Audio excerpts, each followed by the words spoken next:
కృపాబలము కొరకు పరిశుద్ధ తండ్రి మీ కొందనాలు స్తోత్రాలు. ప్రతి సమయం మీ సన్నిధిలో మీకు సమీపంగా మీకు దగ్గరగా మీ లేఖనాలు ధ్యానిస్తూ పరిశోధిస్తూ గ్రహిస్తూ మాకైన పాఠాలు నేర్చుకొని సరి చేసుకోవటానికి మాకు సహాయం చేయమని ఇస్తున్నాం ఇచ్చున్నాం తండ్రి.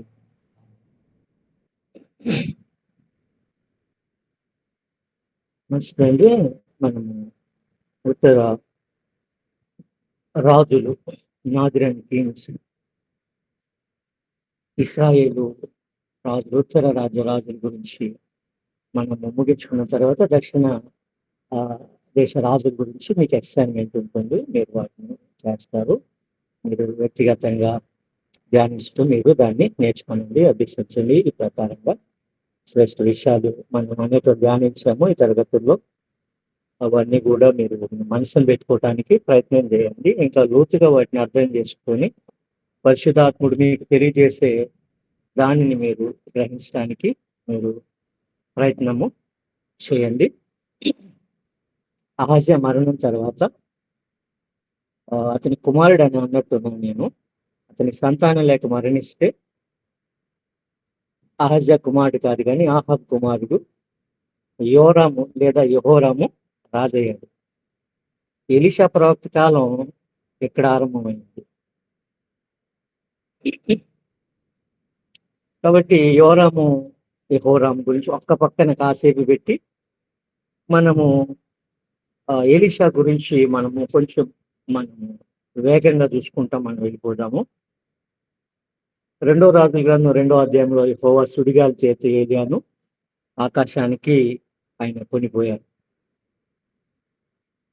ఇదిగో నీ యజమానుని దేవుడు తీసుకుంటున్నాడు అని అంటే మీరు ఊరుకోనండి అంటూ తన యజమానుని వెంబడిస్తూ వెళ్తాడు. ఏదే నేనేం చేయగొడుతున్నావు అని అంటే శ్రేష్టమైన కోరిక కోరుతాడు ఎలీషా. నీకు కలిగిన ఆత్మలో 2 పాళ్ళు నా మీదకి వచ్చినట్లు దయచేస్తాడు.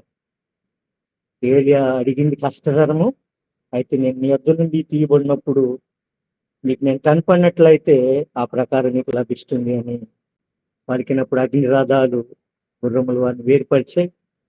ఎలీషా బిగ్గరగా కేకేసి నా తండ్రి ఇశ్రాయేలు వారికి రథములు రౌతులు నీవే అని కేక వేస్తాడు. ఏలియా దుప్పటి పడినప్పుడు అది తీసుకొని ఆయన యోర్దాన్ని కొట్టి అది విడిపోతే ఆరిన నేలను ఆయన దాటి వస్తాడు. ఏలియా ఆత్మ అభిషేకము ఎలీషా మీద ఉందని ఆ శిష్యులందరూ కూడా చెప్పుకుంటూ మొదలు పెడతారు. ఎలీషా పిలుపు 19వ అధ్యాయంలో మనం చూసాం. రెట్టింపు అభిషేకం మనం ఇక్కడ చూస్తున్నాం. యోర్దాన్ని విడిపోవటము మనం చూస్తాం ఇక్కడ అద్భుతం. చేదు నీళ్లు మధురంగా మార్చడం కూడా ఈ అధ్యాయంలోనే మనము చూస్తామండి. బేతేలికి వెళ్తూ ఉంటే బాలు రెగతాళి చేస్తారు, వారికి తీర్పు వస్తుంది.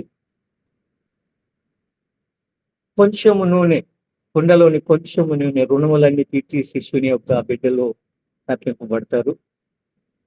షూనేమీరాలు కుమారుడు బ్రతికింపబడటం 4వ అధ్యాయంలో చూస్తాం. కుండలో విషం తొలగిపోవటం అద్భుతం మనము 4వ అధ్యాయంలో చూస్తాం. కొద్ది ఆహారం 100 మందికి 4వ అధ్యాయంలోనే మనం చూస్తాం. ప్రార్థన కొరతను తీర్చుందని నేర్చుకుంటాం. సిరియా సైన్యాధిపతి నయమాన్ స్వస్థపరచబడటం కూడా 5వ అధ్యాయంలో మనం చూస్తాం.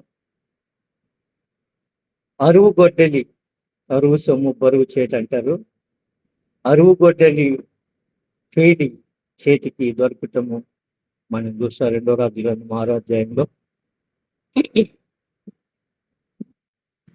సిరియన్లు యుద్ధానికి పొంచి ఉన్నప్పుడు వారు ఫలానా స్థలంలో పొంచున్నారు కాబట్టి ఆ స్థలమునకు పోవద్దు అని దైవజనుడు హెచ్చరించడం మనం చూస్తాం.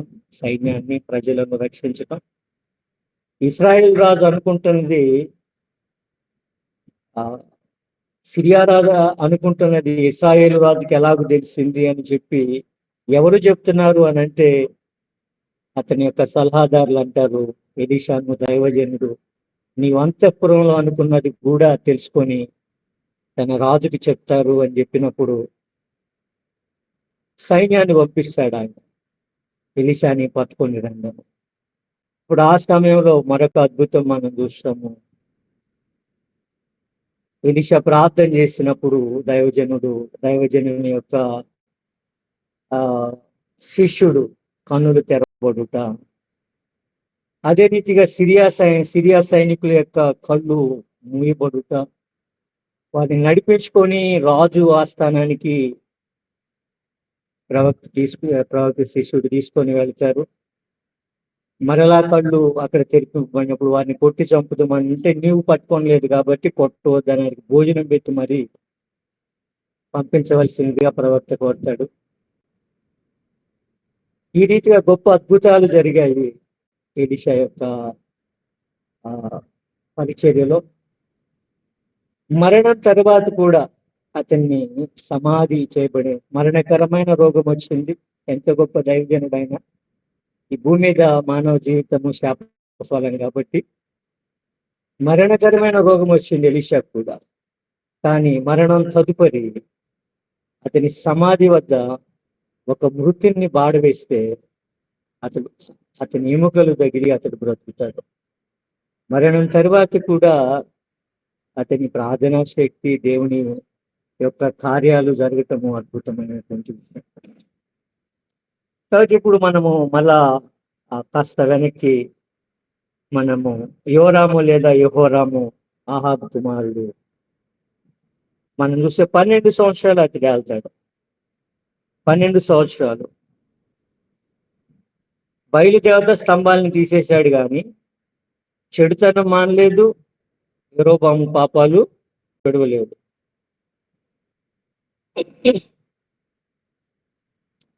మోయాబు రాజు మేష ఆహాబుకు పన్నుగట్టాడు, కానీ యెహోరాము మీద తిరగబడ్డాడు. కాబట్టి ఈ యెహోరాము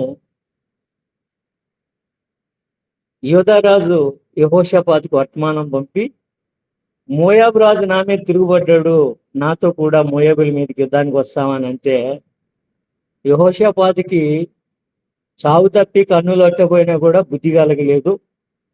మరలా అతని తండ్రి స్నేహితుడు కాబట్టి అదే స్నేహాన్ని కుమారునికి ఇస్తూ అతడు మరలా అదే మాట మాట్లాడతాడు, నేను నీతో కూడా వస్తాను, నేను నీ వాడను, నా ప్రజలు నీ ప్రజలు, నా గుర్రములు నీ గుర్రములు అని చెప్పేసి అదే విధంగా అతని తండ్రితో పలికినట్టుగానే పలుకుతాడు. ఏ మార్గంలో పోదాము అని అంటే, ఏదోము అరణ్య మార్గంలో పోదామని రాజు చెప్తాడు. కాబట్టి వారు ఏదోము రాజును కూడా కలుపుకొని ముగ్గురు రాజులు కూడా బయలుదేరి ఆ దండ్రు మోయాబీల మీదకి వెళ్ళినప్పుడు అక్కడ వారు భయంకరమైన పరిస్థితి ఎదుర్కొంటారు. అక్కడ నీళ్లు ఉండవు దండుకు గాని పశువులకు గాని. ఇశ్రాయేల్ రాజు అంటాడు 2వ రాజుల గ్రంథం 3వ అధ్యాయం 10వ వచనంలో, కట్టగట్ట మోయాబీలకు అప్పగించడానికి మళ్ళీ యెహోవా పిలిపించను. మన స్వయంకృత అపరాధాలని మానవుడు చాలాసేపు ఏం చేస్తాడంటే, చాలాసార్లు దేవునికి ఆపాదించేస్తూ ఉంటాడు. కట్టకట మోయాబీలకు అప్పగించడానికి యెహోవా మమ్మల్ని పిలుచుకొచ్చాడు అంటాడు. అయితే యెహోషాపాతు మరి అలా చురుగ్గా దైవజనుడు కాబట్టి, ఎట్లయినా దేవుని బిడ్డ కాబట్టి చురుగ్గా ఆలోచిస్తాడు. భయభక్తులు కలిగిన వ్యక్తిగా దేవుని ప్రవక్తలలో ఎవడైనా ఇక్కడున్నాడా అని అంటే, ఒక సేవకుడు అంటాడు, ఎలీషా ఉన్నాడు, ఏలియా చేతుల మీద నీళ్లు పోసిన దైవజనుడు, అభిషేకము కలిగిన దైవజనుడు ఎలీషా ఉన్నాడంటే ఆయన వద్దకు వెళ్దామంటారు. ఎలీషా ఇశ్రాయేల్ రాజును చూచి చాలా ఖండితంగా మాట్లాడతాడు. నాతో నీకు నిమిత్తం ఏంటి? 3వ అధ్యాయం 13వ వచనం మనం చదువుతాం. నీ తల్లిదండ్రులు పెట్టుకొనినటువంటి ప్రవక్తల వద్దకు వెళ్ళు, నా వద్దకు ఎందుకు వచ్చావు అన్నాడు. నిజమే కదా, నిజ దేవుని ప్రవక్తలను చంపివేసి అతని తండ్రి తల్లి నిజ దేవుని ప్రవక్తలను చంపి నిజ దేవుని నిజ ఆరాధనను తుడిచిపెట్టి అబద్ధ ఆరాధనను స్థాపించడానికి ఎంతో ప్రయత్నాలు వారు చేశారు. కాబట్టి కష్టములో యెహోరాము అలాగనొద్దు, ముగ్గురం రాజులం ఉన్నాము, మోయాబీలకు అప్పగింపబడతాము, నశించిపోతాము అని అంటే ఆ యెహోవా జీవముతుడు ఎలీషా యోధారాజైన యెహోషాపాతును గౌరవింపకపోతే నేను నిన్ను చూడ్డానికి కూడా నేను లక్ష్య పెట్టను, నేను ఒప్పను అని చెప్పి చెప్పటం జరుగుతుంది. కాబట్టి ఎలీషా అడుగుతాడు, నా యొద్దకు ఒక వీణె వాయింపగలిగిన ఒకరిని తీసుకొని రండి, నా యొద్దకు వీణ వాయింపగల ఒకరిని తీసుకొని రండి అంటే వాయిద్యకారుడు వాయిస్తూ ఉండగా యెహోవా హస్తము అతని మీదికి వచ్చెను. 3:15 దేవుని సన్నిధి బలంగా అనుభవించడానికి, ప్రవచించుట కొరకు తను సిద్ధపరచుకోవడానికి ఆరాధనతో వీణ వాయిద్యం వాయించు సంగీతకారుని సహాయము ఎలీషా తీసుకున్నట్టుగా మనకు అగుపడతా ఉంది. దేవుడు తానుగా ప్రవక్తలకు సందేశం ఇచ్చి పంపించాడు. అది రాజులకు వారు తెచ్చిచ్చారు. ఈ సందర్భంలో అయితే ప్రవక్త ఇనిషియేటివ్ తీసుకొని దేవుని సంప్రదించి దేవుని వద్ద నుండి సందేశాన్ని తెచ్చుకోవడానికి ఆరాధనను, ప్రార్థనను అతడు ఉపయోగించుకుంటున్నాడు. ఆరాధనకు అతడు మళ్ళుతున్నాడు. అందుకు వీణ వాయిద్యము యొక్క సహకారం కూడా అతడు తీసుకుంటున్నట్టుగా మనం ఇక్కడ గమనించాలి. దేవుని నుండి సందేశాన్ని పొందుకోవడానికి ఆరాధనతో అతడు తాను సిద్ధం చేసుకుంటున్నాడు అన్నమాట. 3:16 మనం చూస్తాము, ఒక సందేశాన్ని అతడు పట్టుకొచ్చాడు. లోయలో లోతుగా గోతులు తవ్వండి, గాలి గాని వర్షం గాని రాకోకుండానే మీ మందల కొరకు లోయలో నీళ్లు నిండుతాయి. ఇది యెహోవాకి కేవలం అల్పమైన సంగతి. మీరు దేవుని వద్దకు వచ్చారు కాబట్టి, ఆయన వద్ద విచారణ చేశారు కాబట్టి ఆయన మోయాబీలను కూడా మీ చేతికి అప్పగిస్తాం. ఆయన మోయాబీలను మీ చేతికి అప్పగించబోతున్నాం. ఎంత గొప్ప భాగ్యము!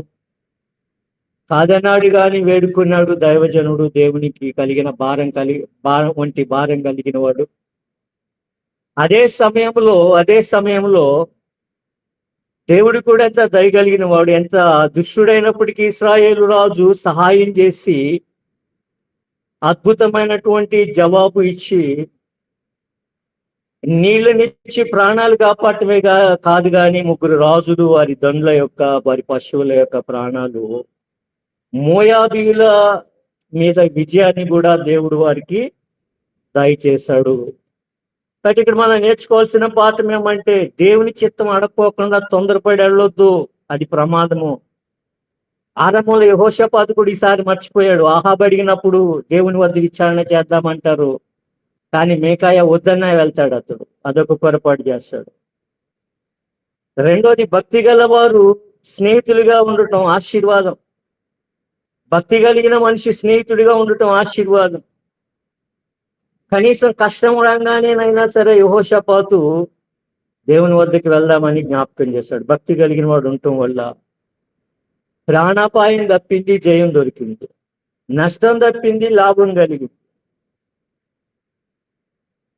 నీళ్లు లేనప్పుడు వాడు దేవుని వద్ద విచారణ చేద్దామని యెహోషాపాతు సూచించాడు. ఎలీషా కూడా భక్తిహీనుడైనటువంటి ఇశ్రాయేలు రాజు, ఎదోము రాజులను అంగీకరింపల. యెహోషాపాతుగా బట్టి నేను మీతో మాట్లాడుతున్నాను అని అంటాడు. కాబట్టి భక్తి కలిగిన స్నేహితులు ఉండాలి. దేవుని యందు భయభక్తులు కలిగిన స్నేహితులను, మంచి స్నేహితులను, ఆత్మీయులను, ప్రార్థించే స్నేహితులను సంపాదించుకోవాలి దేవుని బిడ్డలో. ఈ లోకంతో స్నేహము ప్రమాదకరము. ప్రమాదంలో పడేవాడే యెహోషాపాతు, కానీ దేవుని కృపను బట్టి కాపాడబడుతున్నాడు. మూడోది, సమస్య బట్టి అయినా సరే దేవుని వద్దకు వచ్చుట, ఆయన చిత్తం వెతకటం చాలా గొప్ప సంగతి. ప్రవక్త ఎవరైనా ఉన్నారా అని విచారణ చేస్తూ ఉండడాన్ని బట్టి మనం గమనిస్తాం. 4, ఆరాధన దేవుని సన్నిధిని పట్టుకొస్తుంది. దేవునిలో ఆనందించడానికి ఉపయుక్తం అవుతుంది. దేవుని సన్నిధిని ఆత్మవశుడై నిలుస్తున్నాడు ఎలీషా. ప్రవచనమును అతడు తెలియజేస్తున్నాడు. ఐదవది, దేవుడు అసాధ్యాలను సుసాధ్యం చేస్తాడు. దేవునికి అసాధ్యమైనది ఏది లేదు. అసాధ్యాలు దేవునికి సుసాధ్యాలు.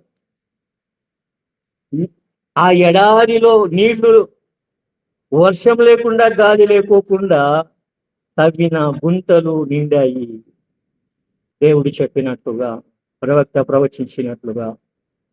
ఆరవదిగా, దేవుని కార్యం చూడాలంటే విశ్వాసము కావాలి, విధేయత కావాలి. Both should go hand in hand, faith and obedience.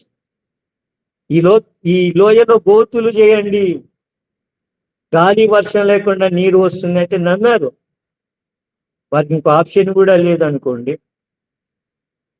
కొన్నిసార్లు ఆ ఆప్షన్ లేనప్పుడే మానవుడు దేవునికి మాటకు లోబడతాడేమో. ఏడవది, దేవుని కార్యానికి దేవునిదైన సమయం ఉంది. దేవుని కార్యానికి దేవునిదైనటువంటి సమయం ఉంది. దేవుడు ఆలస్యం చేయవాడు కాదు, కానీ ఆయన సమయము భిన్నము. కాబట్టి నిరుత్సాహపడకూడదు. నిరుత్సాహపడక ఆయన సమయం కొరకు వేచినట్లయితే, ఆయన సహాయం కొరకు అడిగినట్లయితే అద్భుత కార్యం జరుగుతుంది.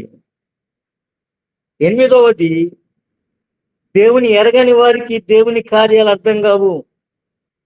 దేవుని ఎరగని వారికి దేవుని కార్యాలు అర్థం కావు. వారు ప్రార్థన చేసినప్పుడు, ఎలీషా ప్రార్థన చేసినప్పుడు గుంతలలో నీళ్లు నిండాయి, భయంకరమైన వర్షం వచ్చింది, దేశమంతా నీళ్లతో నిండిపోయింది. దేశమంతా నీళ్లతో నిండిపోయినప్పుడు మోయాబీలంతా ఆ నీళ్లను, ఆ నీళ్ల మీద పడిన సూర్య కాంతిని చూచి అది రక్తంలాగా మెరుస్తూ వారికి కనపడింది. ఇదిగో మన మీదకి వచ్చిన రాజులు ఒకరినొకరు చంపుకున్నారు, మనం వెళ్ళి వాళ్ళను దోచుకుందామని చెప్పి బయలుదేరి వచ్చినప్పుడు మోయాబీలు హతులయ్యారు. అంటే వారి తప్పిదం బట్టి వారు హతులయ్యారు. దేవుని ఎరగని వారికి దేవుని కార్యాలు అర్థము కావు. కాబట్టి పరిస్థితులు తెలియవు, కష్టంలో పడతారు. కష్టంలో పడిన దేవుని బిడ్డలు ప్రార్థించుకొని తప్పింపబడతారు. తొమ్మిదవది, దేవుని ఎరగకపోవుట దుష్ట కార్యాలకు నడిపిస్తుంది. దేవుని ఎరగపోవుట క్రూర కార్యాలకు మనుషుల్ని తీసుకొని వెళ్ళిపోతుంది. మోయాబు రాజు తను గెలవాలని ఓడిపోకూడదని తన జ్యేష్ఠ కుమారుని పట్టణం ప్రాకారం మీద పెట్టి బలి అర్పించాడు, మానవ బలి. తన తదుపరి దేశానికి రాజు కావలసినటువంటి తన బిడ్డను ప్రాకారాల మీద పెట్టి బలి అర్పణ చేశాడు. పూర్వకాలంలో విగ్రహారాధనతో పాటుగా మానవ బలులు ఉన్నాయి. ప్రతి విధమైన చెడు కూడా ఉండటాన్ని బట్టి దేవుడు ఆ శపిత జనులను శిక్షించుమని, దేశమును తుడిచిపెట్టి పవిత్రీకరించాలని ఆయన సూచించాడు. అందుకొరకు ఇశ్రాయేలు ప్రజలను ఆయుధంగా వాడుకున్నాడు. చాలాసార్లు దేవుడు కనికరించొద్దు, తుడిచిపెట్టమని అడుగుట యొక్క అర్థం అదే. భయంకరమైనటువంటి క్రూర కార్యాలు, చెడు ఆచారాలు ఆరాధనలో భాగంగా ఉండటాన్ని బట్టి దేవుడు కోపించేవాడు. దేవుడు వేదన చెందేవాడు, శిక్షనిచ్చేవాడు. అదే తప్పిదాలను అన్యజనుల నుండి అభ్యసించి ఇశ్రాయేలు ప్రజలు, యోధా రాజులు, ఇశ్రాయేల్ రాజులు కూడా చేశారు. అవే తప్పిదాలు చేసిన సమయాలు, సందర్భాలు ఉన్నాయి. అప్పుడు వాళ్ళు తీవ్రంగా నష్టపోయారు కూడా. అదే శిక్ష దేవుడు వాళ్ళకు కూడా వేస్తాడు. చెడిన జనులను శిక్షించడానికి ఇశ్రాయేలు జనమును వాడుకున్నాడు. అదే సమయంలో ఇశ్రాయేలు జనము తప్పు చేస్తే శిక్షించడానికి మనం గమనించాం కదా, 722లో ఉత్తర రాజ్యం పతనమైంది, అశ్షూరీయులు పతనం చేశారు. అశ్షూరీయులను వాడుకున్నట్టే దేవుడు. 586లో దక్షిణ రాజ్యం బబులోను పతనమైంది, వారిని శిక్షించడానికి అప్పుడు బబులోనీలను వాడుకున్నట్టే. హబక్కుకు దేవుడు అది చెప్పినప్పుడు హబక్కుకు నేను వారిని కూడా శిక్షిస్తాను బబులోనీల చేత అన్నప్పుడు హబక్కుకు అంగలాడుస్తారు. అదేంటి ప్రభువా, నీ ప్రజలను అన్యజనులకు అప్పగించటం ఏంటయ్యా అని అంటే దేవుడు దానికి ఒకటే జవాబు చెప్తాడు. దేవుని జవాబు ఏమంటే నీతిమంతుడు విశ్వాసం మూలంగా జీవించును. దేవుని జవాబులు కొన్నిసార్లు చాలా లోతుగా ఆలోచించినప్పుడు మాత్రమే అర్థమవుతాయి. నువ్వు నన్ను నమ్ము, నేను ఎప్పుడైనా శ్రేష్టమైనది చేస్తాను. నేను ఎందుకు చేశానని అడగవద్దు, నేను చేసిన దాన్ని అంగీకరించు, అది నీకు ఆశీర్వాదము. విశ్వాసి అంగీకరిస్తాడు అని దేవుడు సెలవిస్తాడు.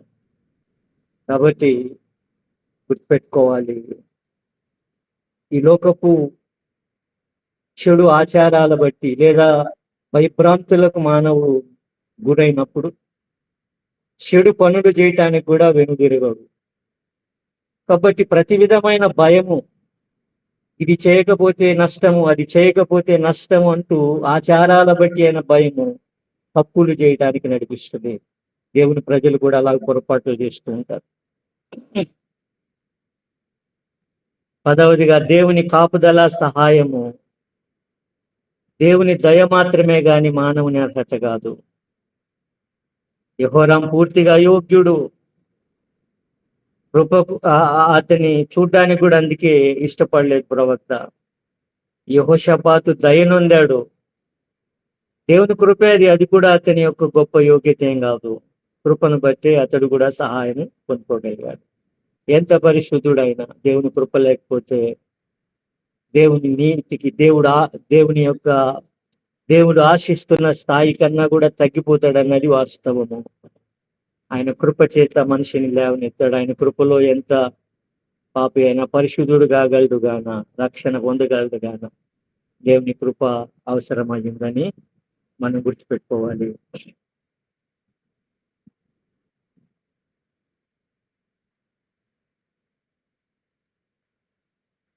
6వ అధ్యాయం మనం చూసినట్లయితే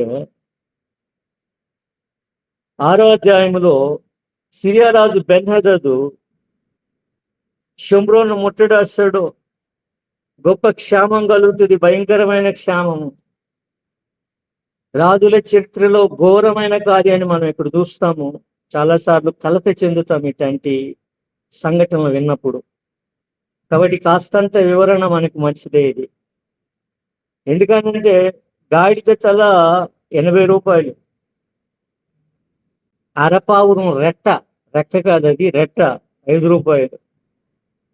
ముట్టడి ఎంత కఠినంగా ఉందో, క్షామం ఎంత భయంకరంగా కలిగిందో మనం ఆలోచన చేయొచ్చు. దేవుని మాట వినకపోవటం వలన, దేవునితో నిబంధన నుండి తప్పిపోవటం వలన, దేవుని ఆశ్రయించకపోవటం వలన నష్టం కలుగుతుంది అని చెప్పేసేసి మీరు నష్టపోతారు, జీవ మరణం ఎదుటనున్నదని చెప్పి దేవుడు ముందుగానే హెచ్చరిక చేశాడు. కానీ దేవుడి చెప్పిన కూడా వారు తప్పిపోయారు, నష్టపోయారు. మనము చూస్తాము ఎలాంటి నష్టం వారికి కలిగిందో. వాటిని షమ్రోన్లో గొప్ప క్షామము, చాలా గొప్ప క్షామం కలిగింది, కరువు కలిగింది. ఇది దేవుని ప్రజలు రాజు తిరుగుబాటు బట్టి కలిగిన క్షామము. కరువు కాటకాలు వస్తాయని దేవుడు ముందుగానే చెప్పాడు.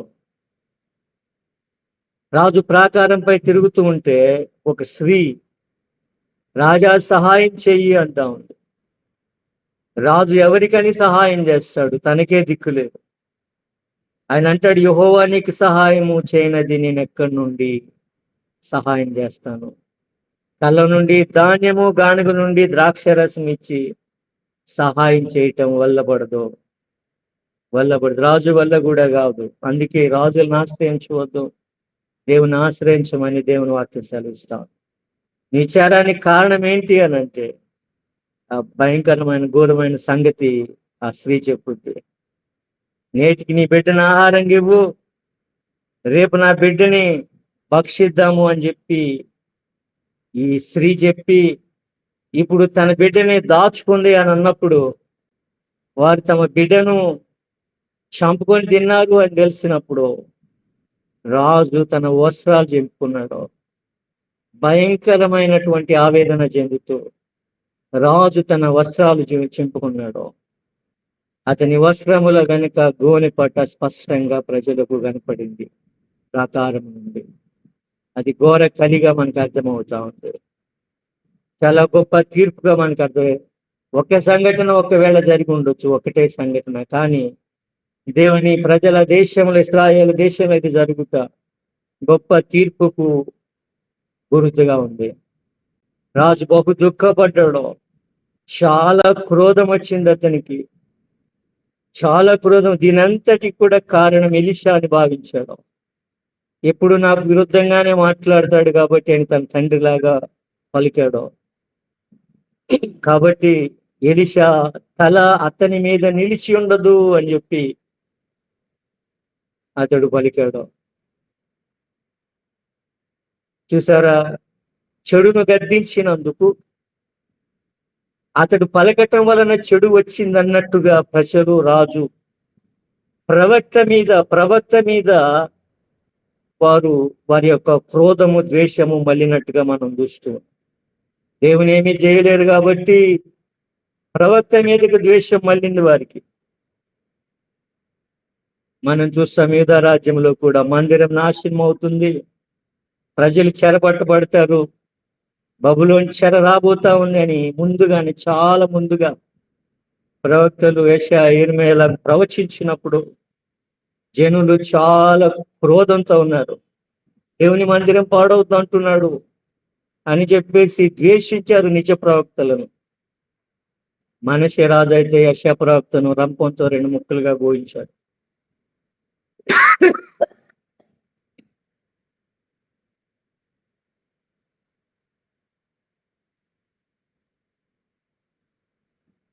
రాజు ఒక మనిషిని పంపించాడంట ఎలీషా తల కొట్టివేయడానికి. ఎలీషాకు తెలిసింది అది. దేవుడు ఆయనకు తన హృదయమందు బయలుపరిచాడు. ఈ నరహంతకుని కుమారుడు నా తల కొట్టివేయడానికి ఒకరిని పంపినాడు. అతడు రాగానే అతన్ని బయటకు దోసి తలుపు వేయండి అని చెప్పాడు తన వారికి. 6 అధ్యాయం 33 చూస్తాము. ఈ కీడు యెహోవా వలన అయినది, నేనెందుకు యెహోవా కొరకు కనిపెట్టి ఉండవలెను అంటాడు రాజు. ఈ కీడు దేవుని వలన కలిగింది, మరి నేనెందుకు దేవుని అడగాలి తప్పింపమని? నేనెందుకు దేవుని గణపరచాలి, ఆయన కొరకు కనిపెట్టాలి, ఆయన ప్రార్థించాలి అని అడుగుతాడు. ఎందుకు? మీరే ఆలోచన చేయండి. ఈ కీడు దేవుని వలన కలిగినది అంటాడు. ఏ కీడు, ఆయన కీడు చేత ఏ మనిషిని శోధింపడని దేవుని వాక్యం తెలియజేస్తాం. ఎవరిని ఆయన కీడు చేత శోధింపడు, తన దోషములను బట్టి కీడు తెచ్చుకుంటాడు. పాపమును, శాపమును, మరణమును మానవుడు తానే తెచ్చుకుంటాడు. ఎందుకంటే దేవునికి దూరంగా ఉండుటయే శాపము, పాపము, క్షామము, మరణము అన్ని కూడా కారణము. ముందు నుంచి కూడా మనం ఆలోచన చేస్తున్నాము, మీకు గుర్తుంటుంది. దేవునికి దూరం అవుతే వీటన్నిటికీ కారణం. మరలా మనం దానికి దేవునినే నిందిస్తూ ఉంటాం. ఎలీషా దేవుని పక్షంగా రాజుతో ఉపశాంతి తెలియజేస్తూ ఉన్నాడు. దేవుడు దయగలిగిన వాడు. భయంకరమైన పరిస్థితులు చూడగానే మనుషులు మారకపోయినా ఆయనే దయగలిగి, ఆయన పంపుదనన్నంత కీడు పంపగా ఆయన మరలా కృపను ఆయన అనుగ్రహించేవాడిగా మనకు అగుపడతాడు. ఆలకించు, రేపటికి ఈ వేళకి షోమ్రోను ద్వారమందు ఒక మాణిక సన్నపిండి ₹1 2 మాణికల ఎవలు రూపాయికి అమ్మబడతాయి అని ప్రవచిస్తున్నాడు ఎలీషా రాజుతో. రాజును ఆనుకునే అధిపతి అంటాడు, రాజును ఆనుకునేటటువంటి అధిపతి అంటున్నాడు, యెహోవా ఆకాశపు కిటికీలు తెరిచినా కూడా అలాగ జరుగుతుందా? ఆకాశపు వాకిళ్ళు విప్పి ఆహారం కురిపించినా కూడా అలా జరుగుద్దంటారా అంటున్నాడు. దైవజనుడు అంటాడు, అవిశ్వాసి అయిన మనుషులతో నువ్వు చూస్తావు గాని నువ్వు తినకుండు. అలాగే అతడు తొక్కిసలాటలో, ఆహారం దొరికినప్పుడు తొక్కిసలాటలో అతడు జనుల కాళ్ళ కింద పడి చనిపోయినట్టుగా మనము చూస్తాం. దేవుని మాట విడిచి మిక్కిలి చెడుతనం జరిగించటమే కరువు కాటకాలు, ఇశ్రాయేలు ప్రజల కరువు కాటకాలకి కారణం. కష్టకాలము మానవ హృదయ స్థితి బయట పెడుతుంది. చెడు క్రూరత్వము నిండినటువంటి విధానము, తల్లులే తమ బిడ్డలను చంపుటను మనం చూస్తూ ఉన్నాం. నేడు కూడా కష్టకాలము, చెడు కాలము, అననుకూల పరిస్థితులు, బ్యాడ్ టైమ్స్ మానవ యొక్క వాస్తవ స్థితిని, మానవ అంతరంగాన్ని, హృదయ స్థితిని మరింత బయట పెడతారు. మనుషులు ఎంత చెడిపోయారో, అయ్యో ఇంత దుస్థితి వచ్చింది అన్నది ఒక్కటే కాదు అక్కడ గమనించాల్సింది. మనుషులు ఎంత చెడిపోయారో మనం చూస్తున్నాం. తమ బిడ్డలను వాళ్ళు చంపుటం బట్టి.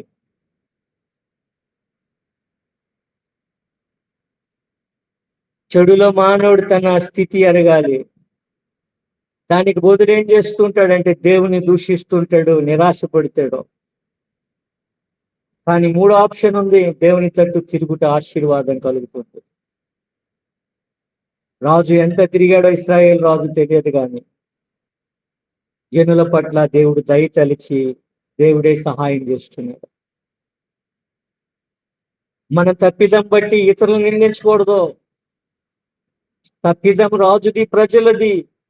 ప్రవక్తను అందరూ కూడా నిందిస్తున్నారు. అతడు చెడుగా పలకటం వలన చెడు వచ్చిందంటున్నాడు. అతడు చెడు గురించి హెచ్చరించకపోతే ఆ మాత్రపు నీతి కూడా దేశంలోనే ఉండదు. దేవుని శిక్షణ మానవుడు తాళలేడు. కాబట్టి దేవుడు వెంటనే కృప చూపి ఆయన పరిస్థితులను తిరిగి నెలకొల్పినట్లుగా, మరలా సరిచేసినట్లుగా మనం చూస్తా ఉన్నాం. 7వ అధ్యాయంలో మనం చూసేది ఏమనంటే, నలుగురు కుష్ఠు రోగులు. అక్కడ పట్టణంలో ఎలా అయినా చచ్చిపోతాము, బయట ఉంటే చచ్చిపోతాం, ఆహారం దొరకదు, పట్టణంలోకి వెళ్ళినా దొరకదు, కాబట్టి దండులోకి వెళ్ళిపోదాము, ఏం జరిగితే అది జరుగుతుంది అని చెప్పి బయలుదేరి వాళ్ళు వెళితే నలుగురు కుష్ఠు రోగులు వాళ్ళు కుంటుకుంటూ పోయినటువంటి ఆ శబ్దం అంట సిరియన్ల దండుకి హిత్తీయులు, ఐగుప్తు రాజులు, ఇశ్రాయేలు రాజులు అందరూ కలిపి పడుతున్నారంత భయంకరమైన శబ్దములాగా దేవుడు వినిపింపజేశాడంట. 7వ అధ్యాయము 6వ వచనంలో మనం చూస్తామంట.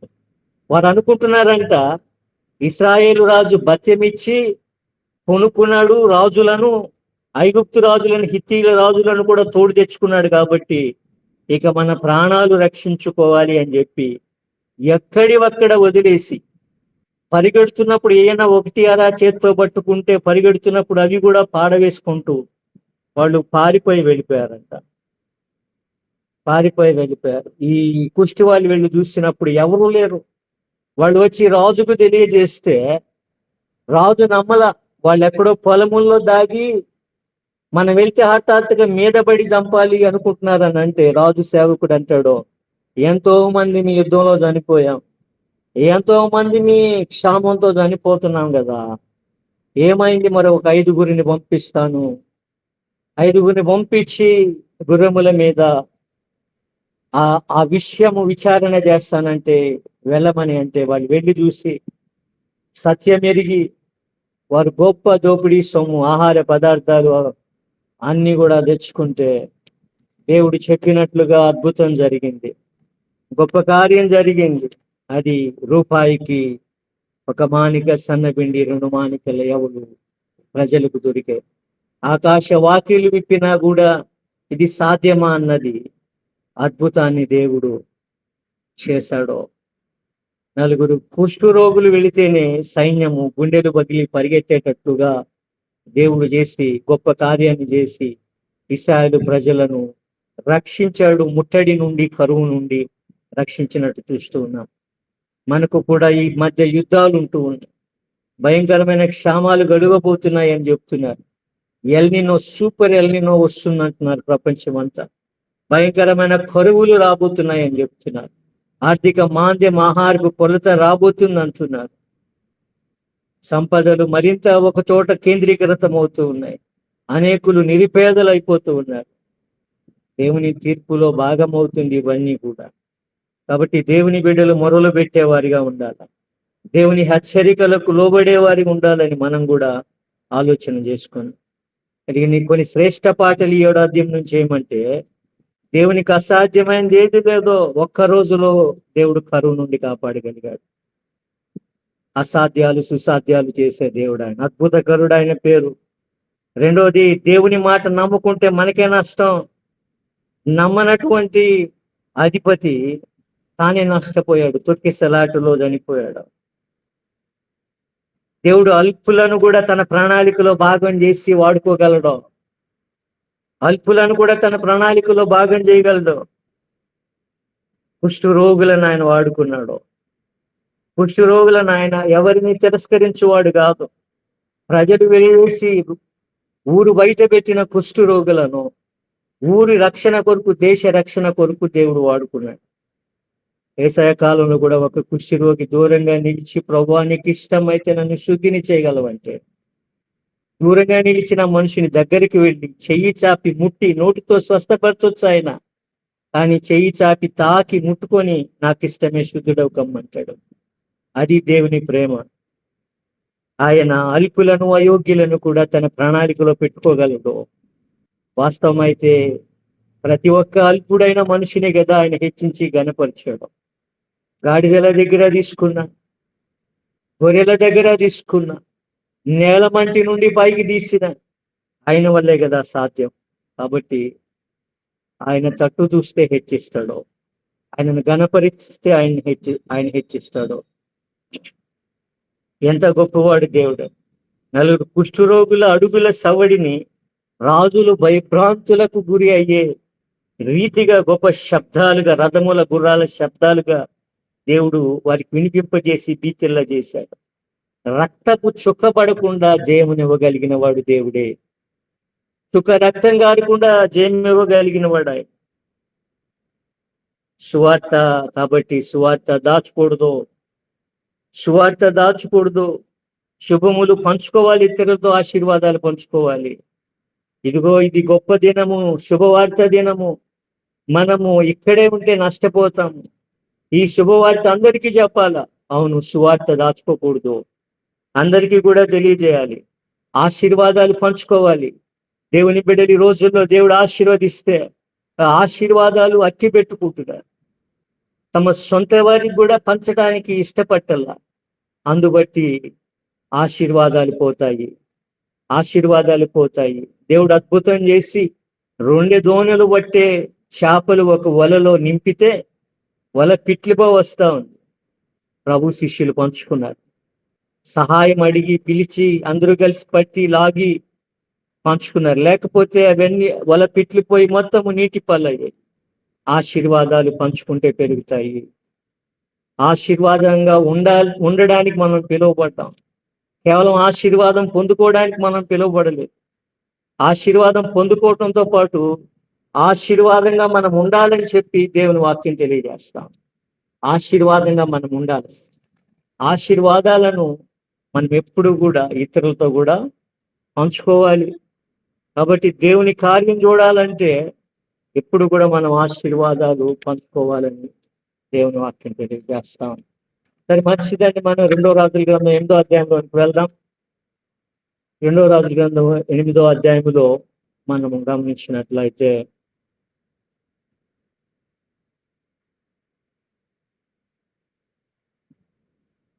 అక్కడ ఎలీషా దమస్కుకు వెళ్ళినప్పుడు సిరియా రాజు బెన్హదదు రోగిగా ఉండి తన దాసుడు హజాయేలును పంపుతాడు ప్రవక్త వద్దకు వెళ్ళి విచారణ చేయమని. ప్రవక్త అంటాడు హజాయేలుతో, అతని తేర్చూచి కన్నీళ్లు గార్చి, ఇశ్రాయేలు స్త్రీల యొక్క గర్భములు చింపువాడవు అని అంటాడు. నేను అల్పుడనయ్యా, నేను ఎలా రాజునవుతావు అని అంటే, నీవు రాజు అవుతావు అన్నప్పుడు అతడు తన రాజు బెన్హదదును చంపి రాజు అవుతాడు. ఇశ్రాయేల్ ప్రజలను బహు బాధ పెట్టేవాడు అవుతాడు. 8వ అధ్యాయంలో మనకి సంఘటన మనకు కనపడుతుంది.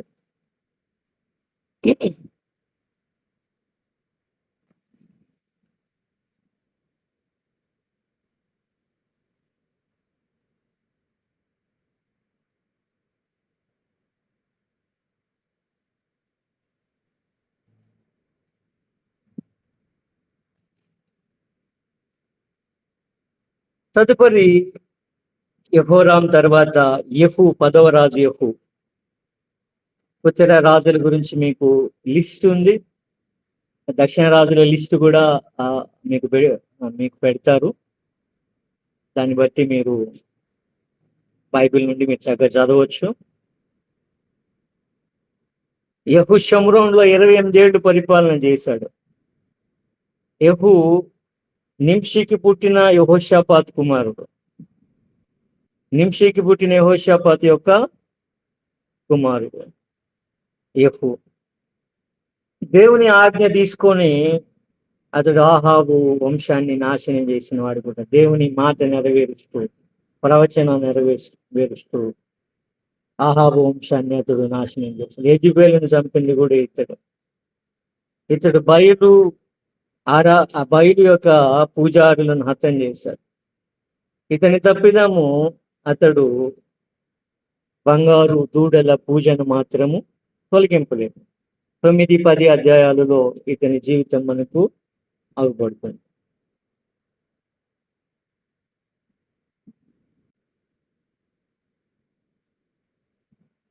పదకొండవది యెహోయాహాజు. యెహోయాహాజు యెహూ కుమారుడు. 13వ అధ్యాయం 1వ వచనంలో మనకి అగుపడతాడు. 15 సంవత్సరాలు ఏలాడు. 15 సంవత్సరాలు. దేవుని కోపం ఇశ్రాయేల్ మీద మండినప్పుడు సిరియన్లు ఈ కాలంలో బాధించారు ఇశ్రాయేల్ ప్రజలు. రాజు వేడుకుంటే ఇశ్రాయేలు ప్రజలకు చెర తప్పింది. ఒక రకంగా ఇశ్రాయేల్ ప్రజలు చెరకుపోయేవారే. తదుపరి 12వ రాజు, ఉత్తర రాజ్య రాజు యోవాషు లేదా యెహోయాషు. యోవాషు లేదా యెహోయాషు 12వ యొక్క రాజు.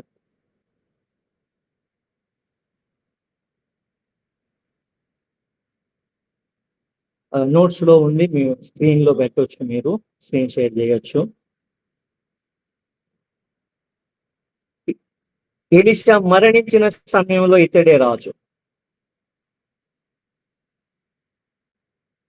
ఎలీషా మరణ సమయంలో ఎలీషాని దర్శించి కన్నీరు మున్నీరు అవుతాడు. యోవాషు లేదా యెహోయాషు, ఇతని పేరు యెహోయాషు కుమారుడు.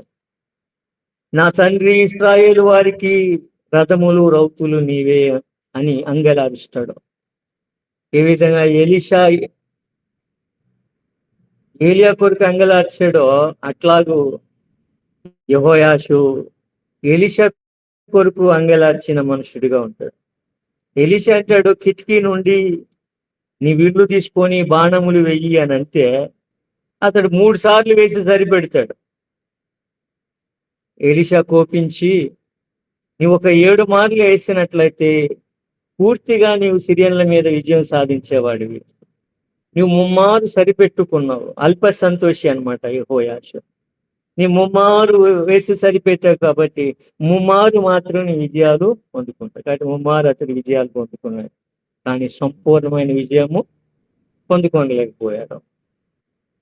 13వ అధ్యాయంలోనే ఈ వృత్తాంతం కూడా మనము చూస్తాం. 13వ వ్యక్తి యెరోబాము. యెరోబాము 2 13వ వ్యక్తి. యెహోయాషు కుమారుడు ఇతడు. 41 సంవత్సరాలు వెళ్ళాడు, సుదీర్ఘకాలం వెళ్ళాడు. రాజ్యాన్ని చాలా బలపరిచాడు. ఆత్మీయంగా గొప్ప కాదు కానీ భౌతికంగా మాత్రము, పరిపాలన దృష్ట్యా మాత్రము ఇతడు బలమైనటువంటి రాజు, గొప్ప రాజు. ఈ కాలంలో ఆమోసు, హోషేయ ప్రవక్తలు పరిచర్య చేశారు. 2వ రాజులు 14వ అధ్యాయంలో ఈ వృత్తాంతం మనకు కనపడుతుంది. 14వ వ్యక్తి జకర్యా. యెరోబాము 2 కుమారుడు, 2వ యెరోబాము యొక్క కుమారుడు. 6 నెలలు పరిపాలించాడు. షల్లూముచే హత్య చేయబడ్డాడు షల్లూముచే. 15వ వ్యక్తి వచ్చేసేసి షల్లూము. 1 నెల మాత్రమే పరిపాలన చేశాడు. 1 నెల మాత్రమే పరిపాలన చేశాడు. యాబేషు కుమారుడు షల్లూము.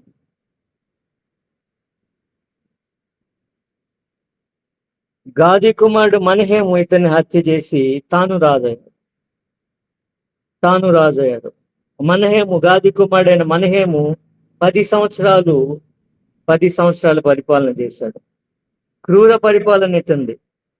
తిప్పహు, తిర్సా పట్టణాలు వెళ్ళినప్పుడు వారు అతనిని స్వాగతింపలేదని ఆ పట్టణాలను కొల్లపెట్టి గర్భిణీ స్త్రీల గర్భములను చింపిన రాజుగా ఉంటున్నాడు. తన సొంత ప్రజలనే భీకరంగా హింసించిన వాడుగా గుర్పడతాడు. అశూరీయులకు పన్ను చెల్లించేవాడిగా ఉన్నాడు. అశూరీయులకు దాసుడయ్యాడు, పన్ను చెల్లించేవాడిగా ఉన్నాడు. 17వ రాజు పెకహు పెకహు పెకజ్యా 17వ రాజు పెకజ్యా 24 ఏళ్ళు ఏలాడు. మనహేము కుమారుడితడు.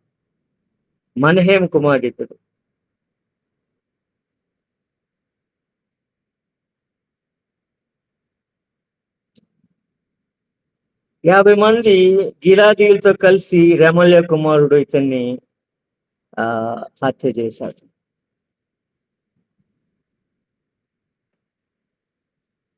పెకజ్యా, ఓకే, మనహేం తర్వాత పెకజ్యా తర్వాత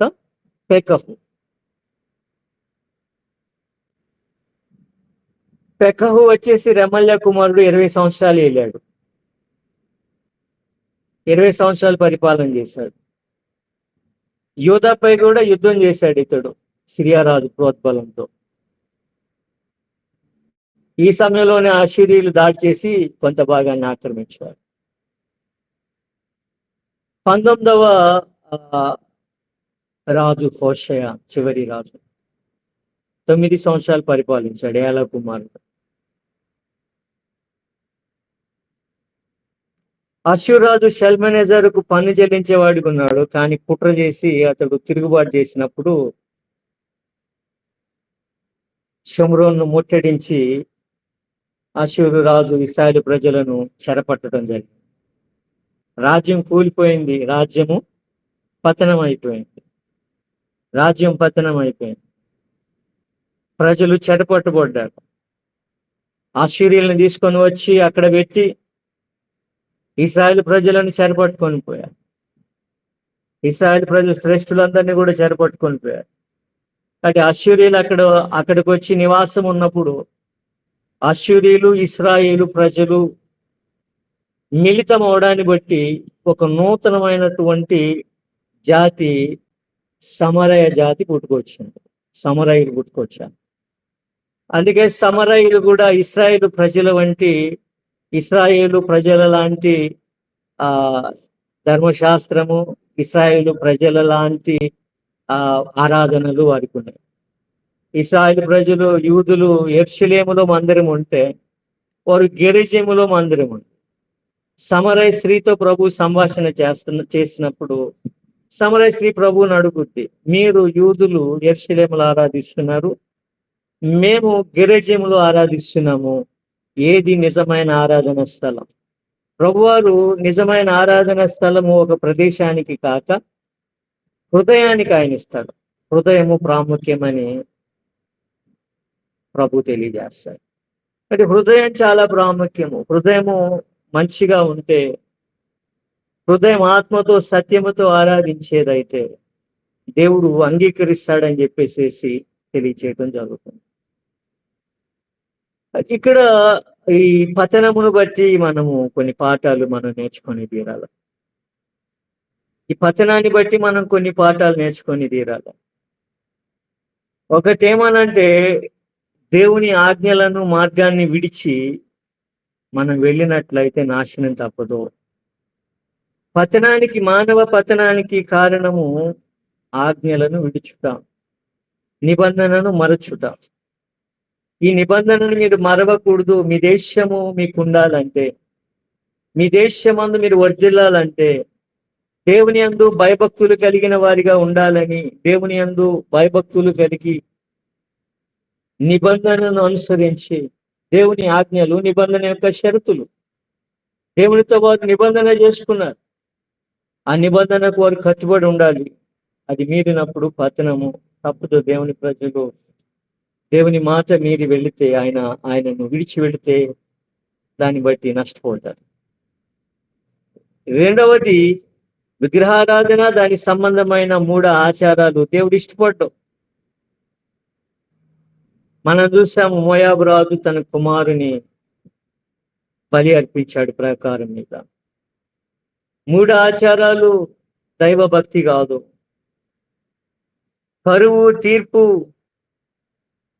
కరువు తీర్పు ఓటమి దేవుడు ముందుగానే హెచ్చరిస్తాడని ఎన్నిసార్లు హెచ్చరించినా సరే ప్రవక్తల చేత ప్రజలు మారినప్పుడు తీర్పు ఖాయమైంది. ఇశ్రాయేలు రాజ్యాన్నైనా యూదా రాజ్యాన్నైనా దేవుడు ప్రవక్తల చేత ఆయన హెచ్చరిక చేశాడు. వారు లోబడినప్పుడు తీర్పు కలిగింది. నాలుగవది, కఠిన హృదయం పతనానికి నడిపిస్తుంది. మనుషులు ఇంకా కఠినపరుచుకున్నారు హృదయాన్ని. గొప్ప క్షేమం కలిగినా కూడా ఇశ్రాయేలు రాజు అంటాడు, యెహోవా వలన ఇది కలిగిందంటాడు, లేదంటే ఎలీషా వలన కలిగిందంటాడు. తన యొక్క వ్యక్తిగత దోషాన్ని అంగీకరించడు. అదే పరిశుద్ధులు అనేక మంది దైవజనులు ఇది మా దోషము, మా పితరుల దోషం అని చెప్పి ప్రార్థన చేస్తారు, నెహెమ్యా వంటి వారు. ఐదవది, రహస్య పాపాలు సైతం ఆయన ఎరుగును కాబట్టి ఒప్పుకోలు చాలా ముఖ్యము. దేవుడు సహనశీలి గాని ఆయన న్యాయవంతుడు. దేవుడు సహనశీలి, ఆయన వెంటనే ఆయన శిక్షింపడు, ఆయన తాళుకుంటారు. కానీ అదే సమయంలో ఆయన న్యాయవంతుడు, న్యాయము చేయక తప్పదు, ఆయన తీర్పు తీర్చక తప్పదు. కాబట్టి మనము ఆయన న్యాయ గుణమును బట్టి భయపడాలి, ఆయన పరిశుద్ధ గుణమును బట్టి భయపడాలి. ఏడోది, దేవుని భయము లేనప్పుడు నిజమైన ఆరాధన ఉండదు. అబద్ధ ఆరాధనకు ప్రజలు మళ్ళీపోతారు. అనేక సార్లు ఇశ్రాయేలు ప్రజలు అబద్ధ ఆరాధనతో తమకి ఇష్టమైనట్లుగా ఆరాధనలు కల్పించుకుంటారు. ఒక రకంగా చెప్పాలి అని అంటే, అన్యజనులైనటువంటి అశూరియులు ఇశ్రాయేలు దేశంలో నివసించినప్పుడు, అడవి మృగములు వారిని బాధించినప్పుడు, ఇది దేవుని రాజ్యం, ఇది దేవుడు తన ప్రజలకు ఇచ్చిన రాజ్యము. ఇక్కడ ధర్మశాస్త్రం ప్రకారం జీవిస్తేనే ఇక్కడ క్షేమం అని వాళ్ళు ఎరిగి అశూరియులు లేవీలను ఏర్పాటు చేసుకొని ధర్మశాస్త్రం నేర్చుకొని ఆ ప్రకారం జీవించడానికి ప్రయత్నం చేయటం ఎంతైనా గొప్ప సంగతి. ఇది దేవుని ప్రజలకు హెచ్చరిక. ధర్మశాస్త్రం లేని ప్రజలు ధర్మశాస్త్రం కొరకు తప్పిస్తుండగా, ధర్మశాస్త్రం కలిగిన వారేమో ధర్మశాస్త్రం లేనట్టుగా జీవించటము, ధర్మశాస్త్రాన్ని విడిచిపెట్టటము, దేవుని మర్చిపోవటము మనం గమనించాలి. ఏడవది, దేవుని భయం లేనప్పుడు నిజమైన ఆరాధన ఉండదు. దేవుని భయం లేనప్పుడు నిజ ఆరాధన ఉండదు.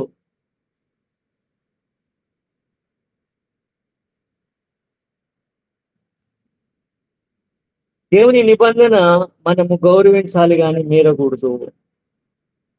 తగిన సమయంలో పశ్చాత్తాపము తీర్పును తప్పిస్తుంది.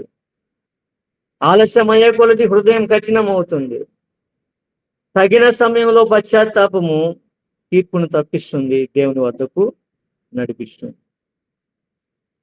ఎంతైనా దేవుని రాజ్యములు, ఉత్తర రాజ్యం, దక్షిణ రాజ్యం, ఇశ్రాయేలు రాజ్యం, యూదా రాజ్యముల పతనము ఈనాటి కాలంలో దేవుడు మనకు దృష్టాంతాలుగా, హెచ్చరికలుగా ఆయన మనకిచ్చాడు.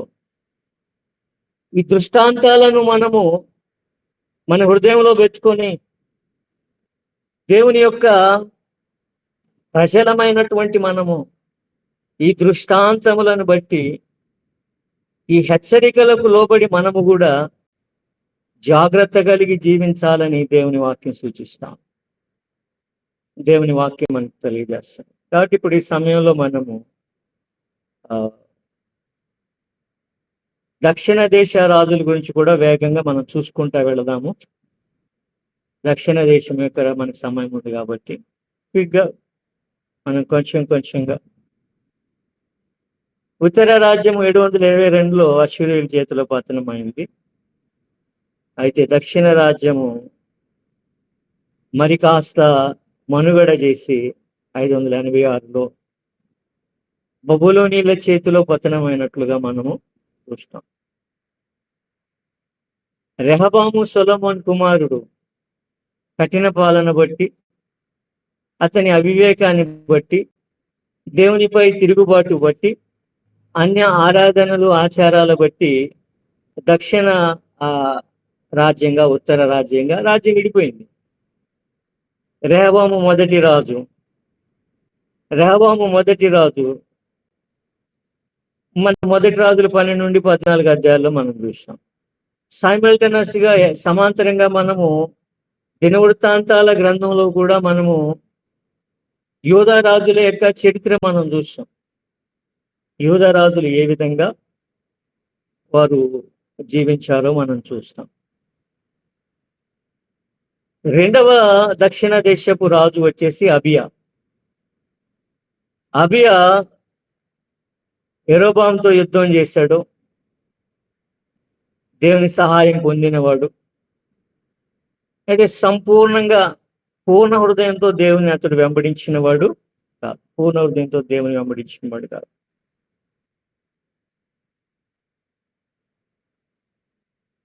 మూడవ రాజు ఆస. మంచి రాజుల్లో మనం చూస్తాం ఆసాని. మంచి రాజుల్లో ఒకడు యూదా రాజ్యంలో. అబియా కుమారుడు, రెహబాము మనవుడు ఆస. అతని పరిపాలన శ్రేష్టమైనదిగా మనకు అగుపడుతుంది. 41 సంవత్సరాలు పరిపాలన చేశాడు. తన ఆరంభంలో చాలా చక్కగా పరిపాలన చేసిన వానిగా ఉంటాడు. దేవునిని వెతుకుటకు, అన్వేషించుటకు ప్రజలను పురికొల్పాడు. విగ్రహారాధనను తొలగించిన వానిగా ఉంటున్నాడు. అషేరా పోల్స్ను, స్తంభాలను పడగొట్టాడు. శ్రేష్ట సంస్కరణలను తీసుకొచ్చాడు.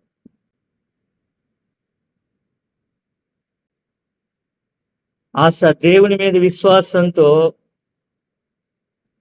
జరహు మీద, గొప్ప సైన్యం మీద పోరాడి గొప్ప విజయాన్ని అతడు పొందుకున్నవాడిగా ఉంటాడు.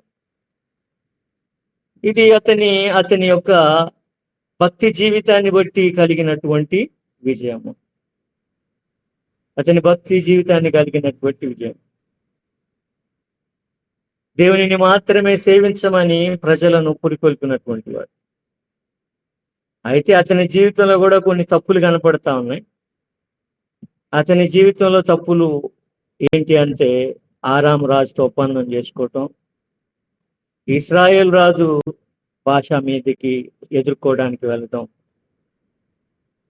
దేవునిపై ఆధారపడకుండా మానవులపై ఆధారపడినప్పుడు దేవుని ప్రజలు నష్టపోతారు. ప్రవక్త హనానీని కూడా హెచ్చరించినప్పుడు చెరలో పెట్టుట అతని తప్పిదం అవుతుంది. అనారోగ్యం కలిగినప్పుడు వైద్యులను నమ్ముకున్నాడు, కానీ అతడు దేవుని నమ్ముకోలేకపోయాడు. మంచి ఆరంభం ముఖ్యమే, కానీ దేవునికి విరోధమైనది తొలగించుకోవాలి. దేవునిపై విశ్వాసం మాత్రమే విజయానికి మూలమవుతుంది. గర్వము ఆత్మీయ పతనానికి దారి తీస్తుందని ఆశా జీవితం నుండి మనం నేర్చుకుంటాం. ఆశా జీవితం మనకి హెచ్చరిక చేస్తుంది. తదుపరి 4వ రాజు యెహోషాపాతు. యూదా రాజు, 4వ రాజు, ఆసా యొక్క కుమారుడు. దేవుని భయం కలిగి నడిచినటువంటి మంచి రాజుల్లో మరి ఒక మంచి రాజు. ఆసాతో పాటు యెహోషాపాతు కూడా దేవుని యందు భయభక్తులు కలిగిన వాడిగా ఉంటున్నాడు. దేవునిని నమ్ముకున్నటువంటి మనుషుడిగా ఉంటున్నాడు. 25 సంవత్సరాలు పరిపాలన చేశాడు. 25 సంవత్సరాలు నమ్మకంగా అతడు పరిపాలన చేశాడు. దేవునితో నడిచాడు. ఆసా వలె మంచి మార్గాలను అనుసరించాడు. విగ్రహారాధనను విడిచిపెట్టాడు. దేవుని పూర్ణ హృదయంతో వెతికిన వానిగా ఉంటున్నాడు. పూర్ణ హృదయంతో వెతికిన వానిగా ఉంటున్నాడు. యూదా దేశం అంతటా కూడా లేవీలను పంపించి దేవుని ధర్మశాస్త్రాన్ని బోధింపజేశారు. దేవుని ప్రజల ఆశీర్వాదానికి ధర్మశాస్త్రం ప్రాముఖ్యమని ఎరిగాడు కాబట్టి, ధర్మశాస్త్రము అత్యావశ్యకమని ఎరిగాడు కాబట్టి అతడు ఒక అద్భుతమైన పనిని చేశాడు. అతడు దేవుని ధర్మశాస్త్రాన్ని బోధింపజేశాడు లేవీల చేత. రాజుగా ఇది అతని అద్భుతమైన ఆత్మీయమైన విజయం. దేవుని వాక్యం కావాలి ప్రజలకు. రాజ్యం క్షేమము దేవుని ప్రజలు, రాజు దేవుని వాక్యానుసారం జీవించడాన్ని బట్టే కాబట్టి అతడు లేవీలను, యాజకులను పంపించి ధర్మశాస్త్రాన్ని బోధింపజేశాడు. కాబట్టి రాజ్యం బలపడింది. ఇతర రాజ్యాలు కూడా భయపడ్డాయి. సైన్యం శక్తివంతమైంది. అతని తప్పేంటి అంటే యెహోషాపాతు యొక్క తప్పిదము ఆహాబుతో స్నేహం. దుష్ట సాంగత్యము మంచి నడవని జడగొడుతుంది అన్నట్టుగా ఇతడు ఆహాబుతో స్నేహం చేస్తాడు. ఆహాబును ఎంతగానో నిబంధన చేసుకుంటూ ఉంటాడు. నేను నీ వాడును, నా జనులు నీ జనులు, నా సైన్యం నీ సైన్యమును అతనితో మనసు కలిగి ఉంటాడు. కాబట్టి చాలాసార్లు ఇబ్బంది పడ్డాడు. ఎంత ఇబ్బంది పడినా అతడు ఆ స్నేహాన్ని కొనసాగించినట్టుగానే మనం చూస్తాం. భౌతికంగా ప్రమాదంలో పడ్డాడు, ఆత్మీయంగా కూడా ప్రమాదంలో పడ్డాడు. కాబట్టి చెడ్డ స్నేహం ఎప్పుడు కూడా అంత మంచిది కాదు. మోయాబు, అమ్మోనీయులు సైన్యాలు దండెత్తి వచ్చినప్పుడు భయభ్రాంతులకు లోనవుతాడు. అయ్యా, మాకు శక్తి లేదు, మేము నీ వైపు చూస్తున్నాము, నీవే మాకు సహాయం చేయాలి అని చెప్పి దేవుని సన్నిధిలో అతడు మొరబెట్టుకున్నప్పుడు అద్భుతమైన జవాబు పొందుకుంటాడు. దేవుని వద్దనే అద్భుతమైన జవాబు పొందుకుంటాడు. నలుదిక్కుల నుండి ఒకసారి వచ్చి పడితే ఒక బలహీనుడు ఏం చేస్తాడు? దేవుని ఆశ్రయిస్తాడు. యెహోషాపాతు అద్భుతంగా దేవుని ఆనుకునే మనుషుడు. దేవుని తట్టు చూస్తాడు. దేవుని తట్టు చూసినప్పుడు దేవుడు గొప్ప కార్యాలు అతని కొరకు చేస్తాడు. దేవుని కొరకు గొప్ప కార్యాలు చేస్తారు. 2వ దినవృత్తాంతాలు 20:12 మనము ఆ యొక్క అతని ప్రార్థన చూస్తాం. 2వ దినవృత్తాంతాలు 20:12 అతడు చాలా గొప్ప భక్తి కలిగిన వాడు, దేవునిపై ఆధారపడేవాడు. మాకు శక్తి లేదు ప్రభా, నీవే మాకు సహాయం చేయాలని దేవుని అడిగే మనుషుడిగా ఉంటాడు. మా శ్రమలు అడిగితే వాళ్ళకిచ్చి మమ్మల్ని రక్షిస్తావని నీ దగ్గరికి వచ్చామయ్యా. నీ నామ ఘనత కొరకు ఈ మందిరం కట్టబడింది, నీ మందిరంలో ప్రార్థిస్తే మాకు సహాయం కలుగుతుంది అని దేవుని సన్నిధిలో అతడు చేరి మొరబెట్టుకుంటాడు. మా మీదకి వచ్చి నీ గొప్ప సైన్యంతో యుద్ధం చేయటం మా శక్తి చాలదు, ఏం చేయడానికి మాకు తోచదు, నీవే మా దిక్కు అంటాడు 20:12.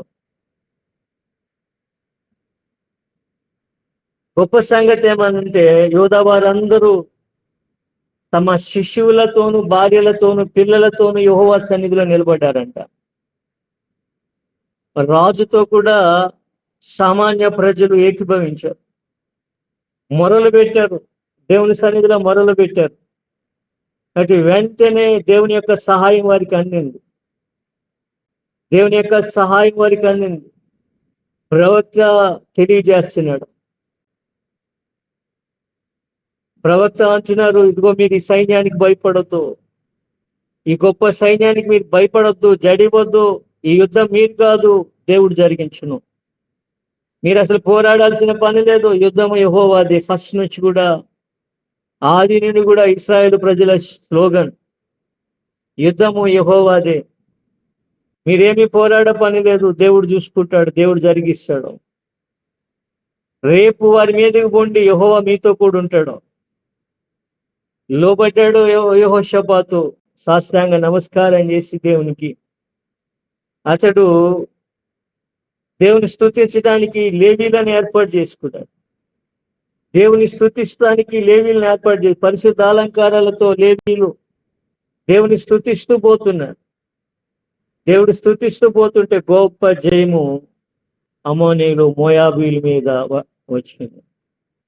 అన్ని దిక్కుల నుండి మోయాబీలు, అమ్మోనీయులు, మోయేనీయులు, మరొక దిక్కు సిరియన్లు, 4 దిక్కుల నుంచి వచ్చిపడే శత్రువులు తరమబడ్డారంతే, కూలిపోయారంతే. గొప్ప సంతోషం శత్రువుల మీద వారికి కలిగిన జయమిచ్చింది. దేవునికి లోబడినప్పుడు దేవుడు అద్భుతమైన కార్యాలు చేస్తాడని యెహోషాపాతు ఎరుగును. అందుకే ఎప్పుడు కూడా అతడు ఆధారపడుతూ అతడు ఇశ్రాయేలు రాజులతో స్నేహం చేసిన వారికి కూడా చెప్తాడు, యెహోవా వద్ద విచారణ చేద్దామని. ఎలీషా అతనిని బట్టే కదా సహాయం చేసింది, దేవుని సన్నిధి విచారణ చేసింది.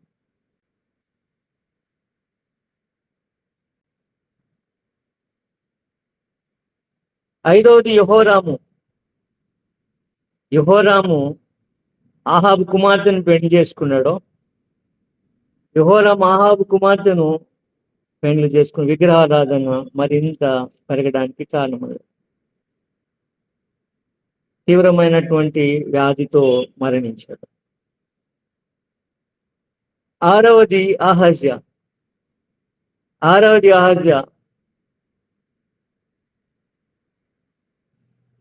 ఆహాబు యొక్క కుటుంబ ప్రభావం అహజ్యా మీద కూడా ఉంది. ఇతడు యెహూ చేత చంపబడ్డాడు. 7వ రాజు అతల్య. ఒక రాణి పరిపాలన చేసింది యోధా రాజ్యాన్ని. ఆమె ఆహాబు కుమార్తె. రాజవంశాన్ని నాశనం చేయాలని చూసింది. కానీ యాజకుడు యెహోయాదా జాగ్రత్తగా యోవాషును కాపాడాడు. ఆమె హతమార్చబడటం మనం చూస్తాం. తదుపరి యోవాషు యోధారాజు, అహజ్యా కుమారుడితో. చిన్న పిల్లవాడిగా ఉన్నప్పుడు యెహోషువ రక్షించింది తన్ని. యాజకుడు పెంచి పెద్ద చేసి రాజుని చేశాడు. కాబట్టి దేవుని యందు భయభక్తులు కలిగిన వానిగా ఇతడుంటూ ఉన్నాడు. దేవుని యందు భయభక్తులు కలిగినటువంటి వానిగా ఉంటున్నాడు. దేవుని ఎరిగినటువంటి వానిగా ఉంటూ ఉన్నాడు. దేవుని ప్రేమించినటువంటి వానిగా ఉంటున్నాడు.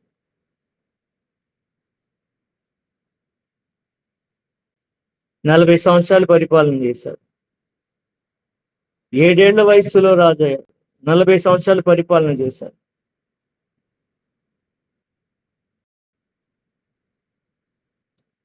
దేవాలయంలో దాచబడి పెంచబడిన చిన్నపిల్లవాడిగా, దేవుని సన్నిధిలో పెరిగినటువంటి వాడిగా అతడు దేవుని ఎరిగినటువంటి వాడిగా ఉంటున్నాడు. యాజకుడు యెహోయాదా జీవించినంత కాలం కూడా ఇతడు దేవుని దృష్టిలో చక్కగా నడుచుకున్నాడని 2వ రాజుల గ్రంథం 12వ అధ్యాయము 2వ వచనంలో మనము చూస్తాం. చక్కని జీవితాన్ని అగుపరిచాడు. లోబడిన వానిగా ఉంటున్నాడు. యాజకునికి తనను కాపాడినందుకు కృతజ్ఞత ఉంది, పెంచి పెద్ద చేసినందుకు. యెరూషలేము దేవాలయాన్ని అతడు బాగు చేయించుట, అలాగే ప్రజల నుండి కూడా కానుకలు స్వీకరించి దేవుని పనిని జరిగించుట మరొక శ్రేష్టమైనటువంటి ఇతని పనులలో మరొక శ్రేష్టమైన పని. కానీ యెహోయాదా మరణించిన తర్వాత యోవాషు చాలా మారిపోయాడు. దుష్టులైనటువంటి వారి యొక్క మాటలు, సలహాలు వినడం మొదలు పెట్టాడు. దుష్టులైనటువంటి వారి మాటలు విని విగ్రహారాధనలో పడిపోయాడు.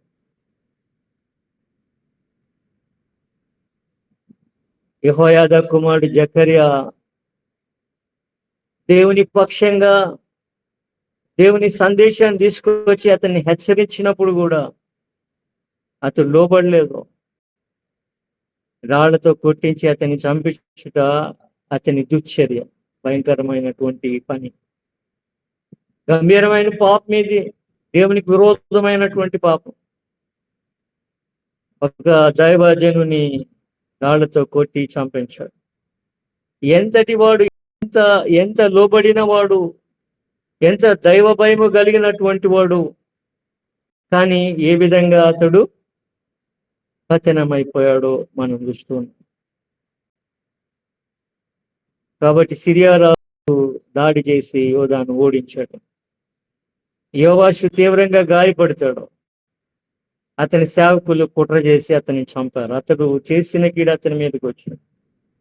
యోవాషుది అవమానకరమైన అందుకే అతడు రాజుల సమాధిలో తన పితరులతో కూడా గౌరవంగా సమాధి చేయబడలేదు.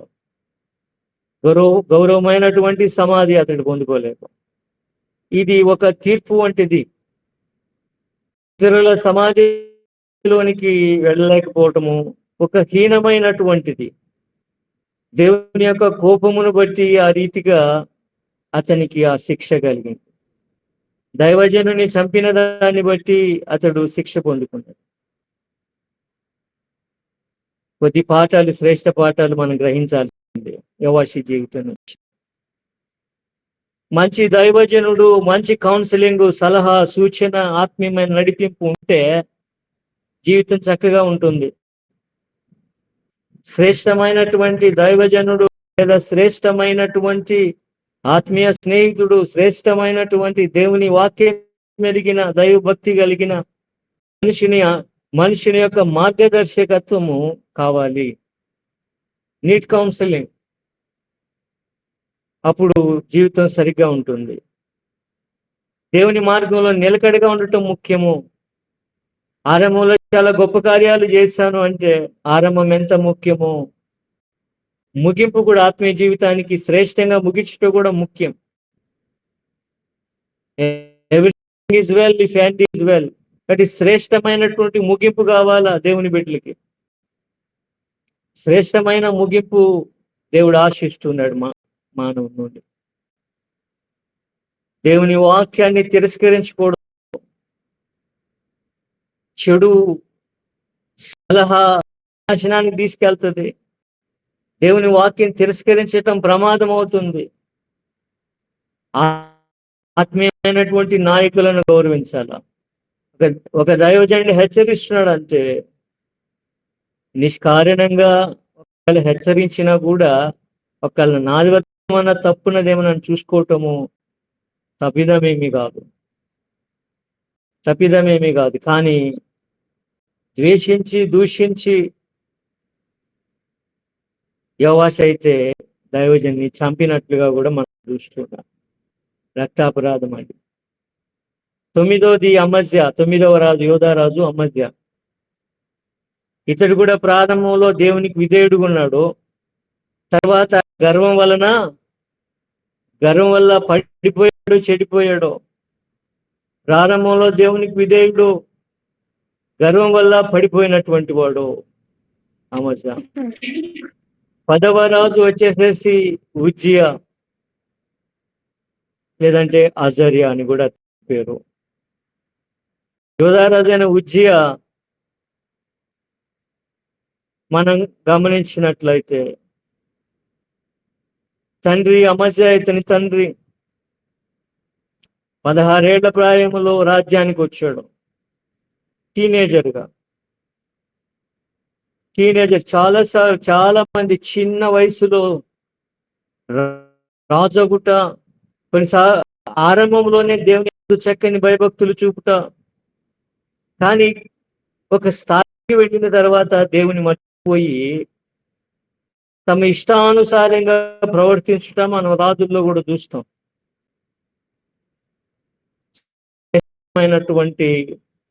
మనుషుడు ఎప్పుడు కూడా నిరంతరంగా కొనసాగించాలి తన ఆత్మీయతను, భక్తి. సుమారుగా 52 సంవత్సరాలు చేశాడు.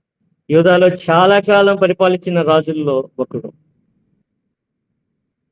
దేవుని అనుసరించినప్పుడు ఆశీర్వాదాన్ని పొందుకున్నాడు.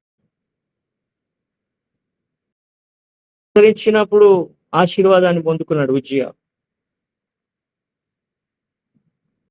ఉజ్జియా చాలా యవ్వనుడిగా కౌమార ప్రాయం నుండి కూడా దేవుని యందు భయభక్తులు చూపిన వానిగా ఉన్నాడు. కారణము అతని వెనుక ఉన్న ఒక ఆత్మీయమైన తండ్రి కూడా చెప్పొచ్చు. తన తండ్రికి ఒక మంచి యాజకుడు ఆత్మీయమైన తండ్రిగా ఉన్నట్టుగా జకర్యా ప్రవక్త ఇతనికి ఆత్మీయమైన తండ్రిగా ఉన్నాడు. మార్గదర్శకత్వాన్ని చూపించాడు, నడిపించాడు.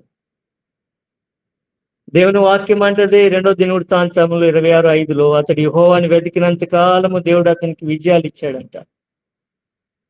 దేవుని వెతికినంత కాలం విజయాలు కలుగుతాయి. దేవుని వెతికినప్పుడు మంచి ఫలితాలు ఉంటాయి. దేవుని వెతకకపోతే నష్టపోతాడు మానవుడు, కొదువవుతాడు. దేవుని వెతకకపోతే పాడవుతాడు. నిరంతరం మనం వెతకాల్సిందే దేవుణ్ణి.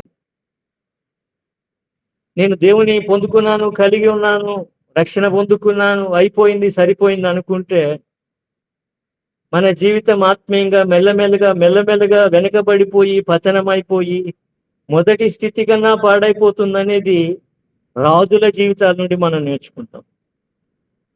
వారు గొప్ప రాజులు కాబట్టి వాళ్ళు అహంకారంతో పాడయ్యారు కాదు, మనకి ఉంటుంది ఎంతో అహంకారం. కాబట్టి దేవుని నిత్యం వెతుకుతుండాలని మనం నేర్చుకోవాలి.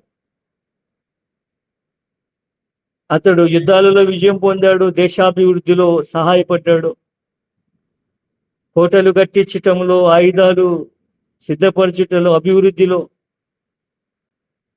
మనము శ్రేష్టంగా అతడు చక్కని పరిచర్య చేయటం మనం చూస్తాం. యెరూషలేము గోడలు బలపరిచాడు, సైన్యాన్ని బలపరిచాడు. యంత్రములు ఆ కాలం అనుగుణంగా యంత్రాలు తయారు చేయించాడు రైతులు సహాయపడడానికి.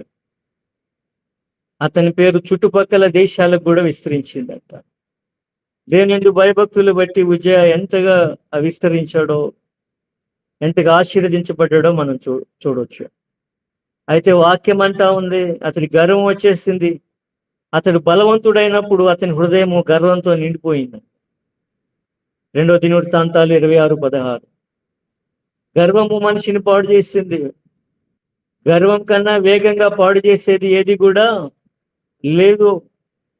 కాబట్టి గర్వం తలకెక్కించుకోకూడదు. దేవుడు హెచ్చించినప్పుడు కూడా దీనత్వం ఉండాలి. గర్వంతో అతడు ఏం చేశాడంటే యాజకులకు మాత్రమే తగినటువంటి ధూపమును వేశాడు. యాజకులకు మాత్రమే తగిన ధూపమును వేశాడు. యెరోబాము ఏమి చేశాడో దాన్ని బట్టి ఏం శిక్ష వచ్చిందో మరి తనకు తెలియదా? యాజకులు అతన్ని ఆపారు.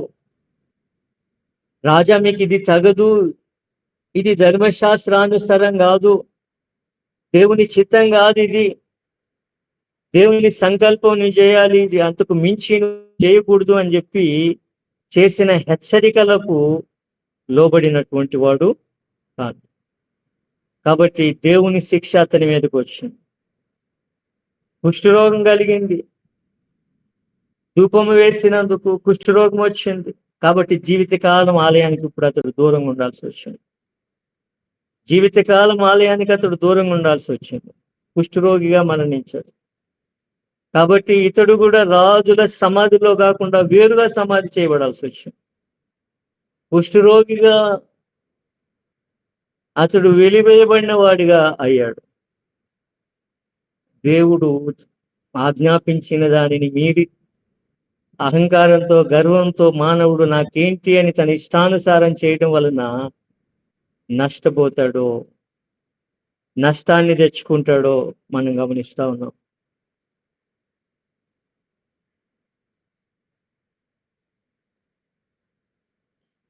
విజయ జీవితం నుండి కొన్ని పాఠాలు ఏమంటే, దేవుని అనుసరిస్తే విజయం వస్తుంది. దేవుని వెతికినంత కాలం ఆశీర్వాదం ఉంటుంది. విజయంతో గర్వం రాకూడదు, వినయం రావాలి. దేవుని ఆజ్ఞలను, ధర్మశాస్త్రాన్ని మనం అతిక్రమించకూడదు. దేవుడు మనకిచ్చిన ఆధిక్యతలు మనకుంటాయి. కానీ ఇతరుల బాధ్యతలలో మనము వేలు పెట్టకూడదు. దేవుడు ఎవరికి ఇచ్చిన పని వారు చేయాలా. దేవుడు ఎవరికి ఇచ్చిన పని వారు చేయాలా. తెలుగులో సామెత ఉంటుంది, కుక్క పని గాడిద చేయకూడదు. 4 ఆత్మీయ అధికారాన్ని గౌరవించాలి. యాజకుల పని యాజకులను చేయనివ్వాలి. చివరి వరకు కూడా నమ్మకంగా నిలిచి ఉండాలి దేవునిలో. నమ్మకత్వాన్ని కోల్పోతే నష్టపోతాము. అహంకారము, గర్వం వస్తే నష్టపోతాము. ఆ నష్టం చాలా ఎక్కువగా కూడా ఉండొచ్చు కొన్ని మార్లు. మన తప్పిదం కొలది, మన తప్పిదం బట్టి కలిగిన నష్టం కొలది, దేవునికి కలిగిన వేదన కొలది మనం నష్టపోతాం. 11 యోతాము, యోధారాజులు. 11వది యోతాము. వేగంగా మనము గ్రంథాలు ముగిస్తూ ఉన్నాము, పూర్తిగా సంపూర్తి చేస్తూ ఉన్నాము. ఇంకా మీరు వ్యక్తిగతంగా కూడా ఈ యొక్క బయోగ్రఫీస్ మీరు వాక్యం నుండి ధ్యానించి శ్రేష్టమైనటువంటి పాఠాలు మీరు వ్యక్తిగతంగా అభ్యాసం చేయొచ్చు. 12వది ఆహాజు, అత్యంత చెడ్డరాజు, విగ్రహారాధన చేసినవాడు. తన కుమారుని బలి ఇచ్చాడు. అన్యరాజులలాగా అశూరీయుల సహాయం కోరాడు. అది అతని తప్పిదం. 13వది హిజ్కియా, యూదా రాజుల్లో అత్యంత భక్తి కలిగినటువంటి రాజు హిజ్కియా. చాలా గొప్ప రాజు, భక్తి కలిగినటువంటి రాజు హిజ్కియా రాజు. తండ్రి ఆహాజు దుష్టుడైనప్పటికీ కూడా హిజ్కియా గొప్ప భయభక్తులు కలిగిన వాడిగా ఉండటం చాలా గొప్ప సంగతి, అద్భుతమైన సంగతి, చాలా నిజంగా శ్రేష్టమైన సంగతి. తన తండ్రి దుష్టత్వం నుండి పాఠ నేర్చుకున్నాడు అనమాట. దేవుని తట్టు మనస్సు తిప్పుకున్నాడు. అతడు విగ్రహారాధనను తొలగించాడు. తన తండ్రి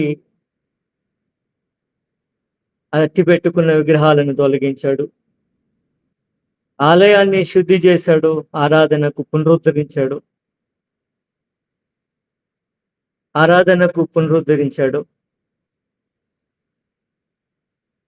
2 రాజులు 18:5లో మనం చూస్తాం, అతడు యెహోవాను నమ్ముకున్నాడు. అతని వంటి రాజు అతనికి ముందుగానే అతని తర్వాత కానీ ఎవరు లేరు అనే గొప్ప పేరు, గొప్ప సాక్ష్యము దేవుని దగ్గర పొందుకోగలిగాడు. ఇది చాలా అద్భుతమైనటువంటిది. అతడు పస్కా పండుగను పునరుద్ధరించాడు. రాజులు ఎవరైనా సరే, యోధా రాజులు ఎవరైనా సరే పస్కా పండుగను ఆచరించారంటే ఆ కాలమందు గొప్ప ఉజ్జీవం ఉన్నట్టుగా, పస్కా పండుగ గొప్ప ఉజ్జీవమునకు గుర్తుగా ఉంటుంది. ఉత్తర రాజ్యంలోని వారిని కూడా ఆహ్వానించాడు. ప్రజలను దేవుని తట్టు తిప్పాడు. అశూరులపై గొప్ప విజయాన్ని పొందుకున్నాడు. సన్హెరీబు యెరూషలేము ముట్టడించినప్పుడు సన్హెరీబు హేళన చేస్తూ ఉత్తరం రాసినప్పుడు ఆ ఉత్తరాన్ని తీసుకెళ్లి దేవుని మందిరంలో పరిచి మొరబెట్టి గొప్ప సహాయాన్ని దేవుని దగ్గర పొందుకున్నాడు. అప్పుడు గొప్ప జయాన్ని పొందుకున్నాడు ముట్టడించిన అశూరీ రాజు మీద. ఒక్క రాత్రిలో 185,000 మంది అశూరీయుల సైన్యం కూలింది. అద్భుత జయం ఇది, ఆశ్చర్యకరమైన జయం ఇది. అతని ప్రార్థనను బట్టి కలిగినటువంటిది. తీవ్రమైన రోగం, మరణకరమైన రోగం వచ్చినప్పుడు నీ ఇల్లు సర్దుకో, నీవు మరణమోదు అని అంటే కన్నీళ్లతో గోడదట్టి తిరిగి ప్రార్థన చేసుకుంటాడు. ప్రభువా నాకు ఆయుష్ నిమ్మంటే దేవుడు 15 సంవత్సరాలు అతనికి ఇచ్చాడు. 15 సంవత్సరాలు. అందుకైనటువంటి సూచన గుర్తు కూడా గడియారం. ఆనాడు నీడ ముందుకు వెళ్ళడం, వెనకకు వెళ్ళడం, అంటే కాలం ముందుకు వెళ్ళడం, వెనకకు వెళ్ళడం కూడా సూచన చూపబడింది. అయితే మరలా చివరిలో గర్వం వచ్చింది. రాజులు కాస్త అశ్రద్ధగా ఉంటే వారి జీవితాల్లో గర్వం ప్రవేశిస్తుంది. రాజులేముంది, మనమైనా సరే కాస్త అశ్రద్ధ గర్వానికి కారణమవుద్ది. బబులోని రాయబారులు పంపినప్పుడు బబులోనీయులు హిజ్కియా ఏం చేస్తాడంటే తనకు కలిగినదంతా సంపదలన్నీ చూపిస్తాడు. శత్రువు రాజుకు, అతని రాయబారులకు తన సంపదలు చూపించి గొప్ప చేసుకుందాం అనుకుంటాడు. అతడు చేసిన తప్పిదము, దేవుడు తనకిచ్చిన ఆశీర్వాదాలు అందరికీ చూపించుకున్నాడు శత్రువుకి. శత్రువు ఊరకుంటాడా? వచ్చి పడతాడు. కాబట్టి నీకు కలిగినదంతా కూడా వారు దోచుకొని పోతారని ప్రవక్త హెచ్చరిక చేస్తాడు. హిజ్కియా జీవితం యొక్క పాఠాలు మనం చూసినట్లయితే, చెడ్డ కుటుంబం అయినా సరే మంచి మనిషినిగా ఉండొచ్చు. తండ్రి చెడ్డవాడని చెప్పి తను చెడ్డవాడు గాల, దైవ మార్గంలో నడిచాడు. వ్యక్తిగత సంస్కరణలు అవసరము. ఆ తదుపరి నాయకుడు ఇతరులను సంస్కరించవచ్చు. ప్రార్థన శక్తివంతమైంది. హిజ్కియా ప్రార్థన జయములనిచ్చింది. ఆ సాధారణమైన పరిస్థితుల్లో కూడా దేవుని మీద పడగలిగేటట్లు చేసేది ప్రార్థన. విశ్వాసపు ప్రార్థన శత్రువులపై జయాన్ని ఇస్తుంది. అసామాన్యమైనటువంటి జయము ప్రార్థన ద్వారా హిజ్కియా పొందుకున్నాడు. కానీ గర్వము తొద్దుకు నాశనం చేసింది. 14వ రాజు మనష్షే అని మనం చూస్తాం. 14వ రాజు మనష్షే చెడ్డరాజు, అత్యంత చెడ్డరాజు. విగ్రహారాధనలో నున్న రాజు, విగ్రహారాధనలో ఉన్నటువంటి వాడు. బబులోని చెరకు పట్టుబడ్డాడు, చెరలో పశ్చాత్తాపడ్డాడు. కాబట్టి దేవుడు అతన్ని తిరిగి తీసుకొచ్చి నిలిపాడు. దేవుడు ఎంత కనికరం కలిగినటువంటి వాడు. శిక్షించినా కూడా ఎంత ఎంత భయంకరమైన స్థితిలో కూడా ఒక వ్యక్తి పశ్చాత్తాపడితే, వేదన పడి దేవుని సన్నిధిలో మొరపెట్టుకుంటే కాపాడుతున్నాడు, తిరిగి నిలుపుతున్నాడు. అది దేవుని యొక్క గొప్ప సహాయము, అద్భుతమైన సహాయం. 15వ రాజు యోధారాజు ఆమోను, మరొక చెడ్డరాజు, తన సేవకుల చేత చంపడ్డాడు. 16వ రాజు వచ్చి యోషియా. 16వ రాజు వచ్చి యోషియా. గొప్ప సంస్కరణ తీసుకొని వచ్చిన రాజుగా ఇతడు ఉంటాడు. గొప్ప సంస్కరణ తీసుకొచ్చిన రాజుగా. గొప్ప సంస్కరణలు ఇతని కాలంలో కలిగాయి. యోషియా రాజు కాలంలో ధర్మశాస్త్రము దేవుని మందిరములో కనుగొనబడినప్పుడు, అంటే ధర్మశాస్త్రాన్ని ప్రజలు మర్చిపోతున్నారు, పక్కన పడవేశారు, దాచిపెట్టేశారు. సంఘ చరిత్రలో కూడా ధర్మశాస్త్రమును, దేవుని లేఖనాలను పక్కన పెట్టినప్పుడు అంధకారంలోనికి సంఘం వెళ్ళింది. దేవుని లేఖనాలు ప్రజలు చదివినప్పుడు గొప్ప ఉద్యోగం కలిగింది. ధర్మశాస్త్రంలో ఏముందో వారు తెలుసుకున్నప్పుడు గొప్ప ఉద్యోగం వచ్చింది. ప్రజలు పశ్చాత్తాపడి ప్రార్థన చేసినట్లుగా మనం చూస్తాం. ప్రజలు పశ్చాత్తాపడి ప్రార్థనలు చేశారు. అతడు 8 ఏళ్ల ప్రాయములో అతడు రాజయ్యాడు. 31 సంవత్సరాలు పరిపాలన చేశాడు. 31 సంవత్సరాలు దేవుని దృష్టికి యథార్థంగా నడుచుకుంటా, దేవుని దృష్టికి యథార్థంగా ఉంటా, కుడి ఎడమలు తిరగకుండా దావీదు చూపిన ప్రవర్తనకు సరిగా ప్రవర్తిస్తూ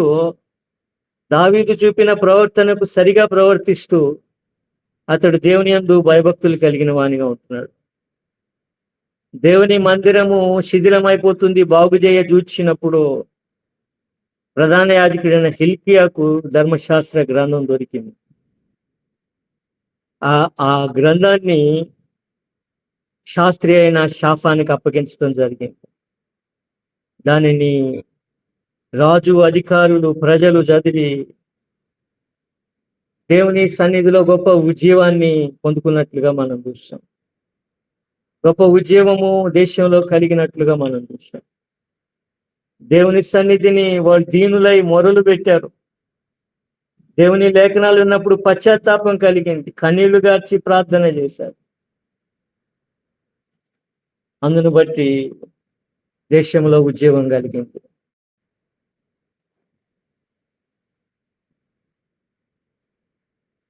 పస్కా పండుగని ఇతడు కూడా ఘనంగా జరిగించినట్టు చూస్తాం. పస్కా పండుగ ఘనంగా జరిగించాడు. తర్వాత తుదకు యుద్ధంలో అతడు మరణించాడు, యుద్ధంలో చనిపోయాడు. 17వ రాజు వచ్చి యెహోయాహాజు 3 నెలలు మాత్రమే పరిపాలన చేశాడు. 3 నెలలు మాత్రం పరిపాలన చేశాడు.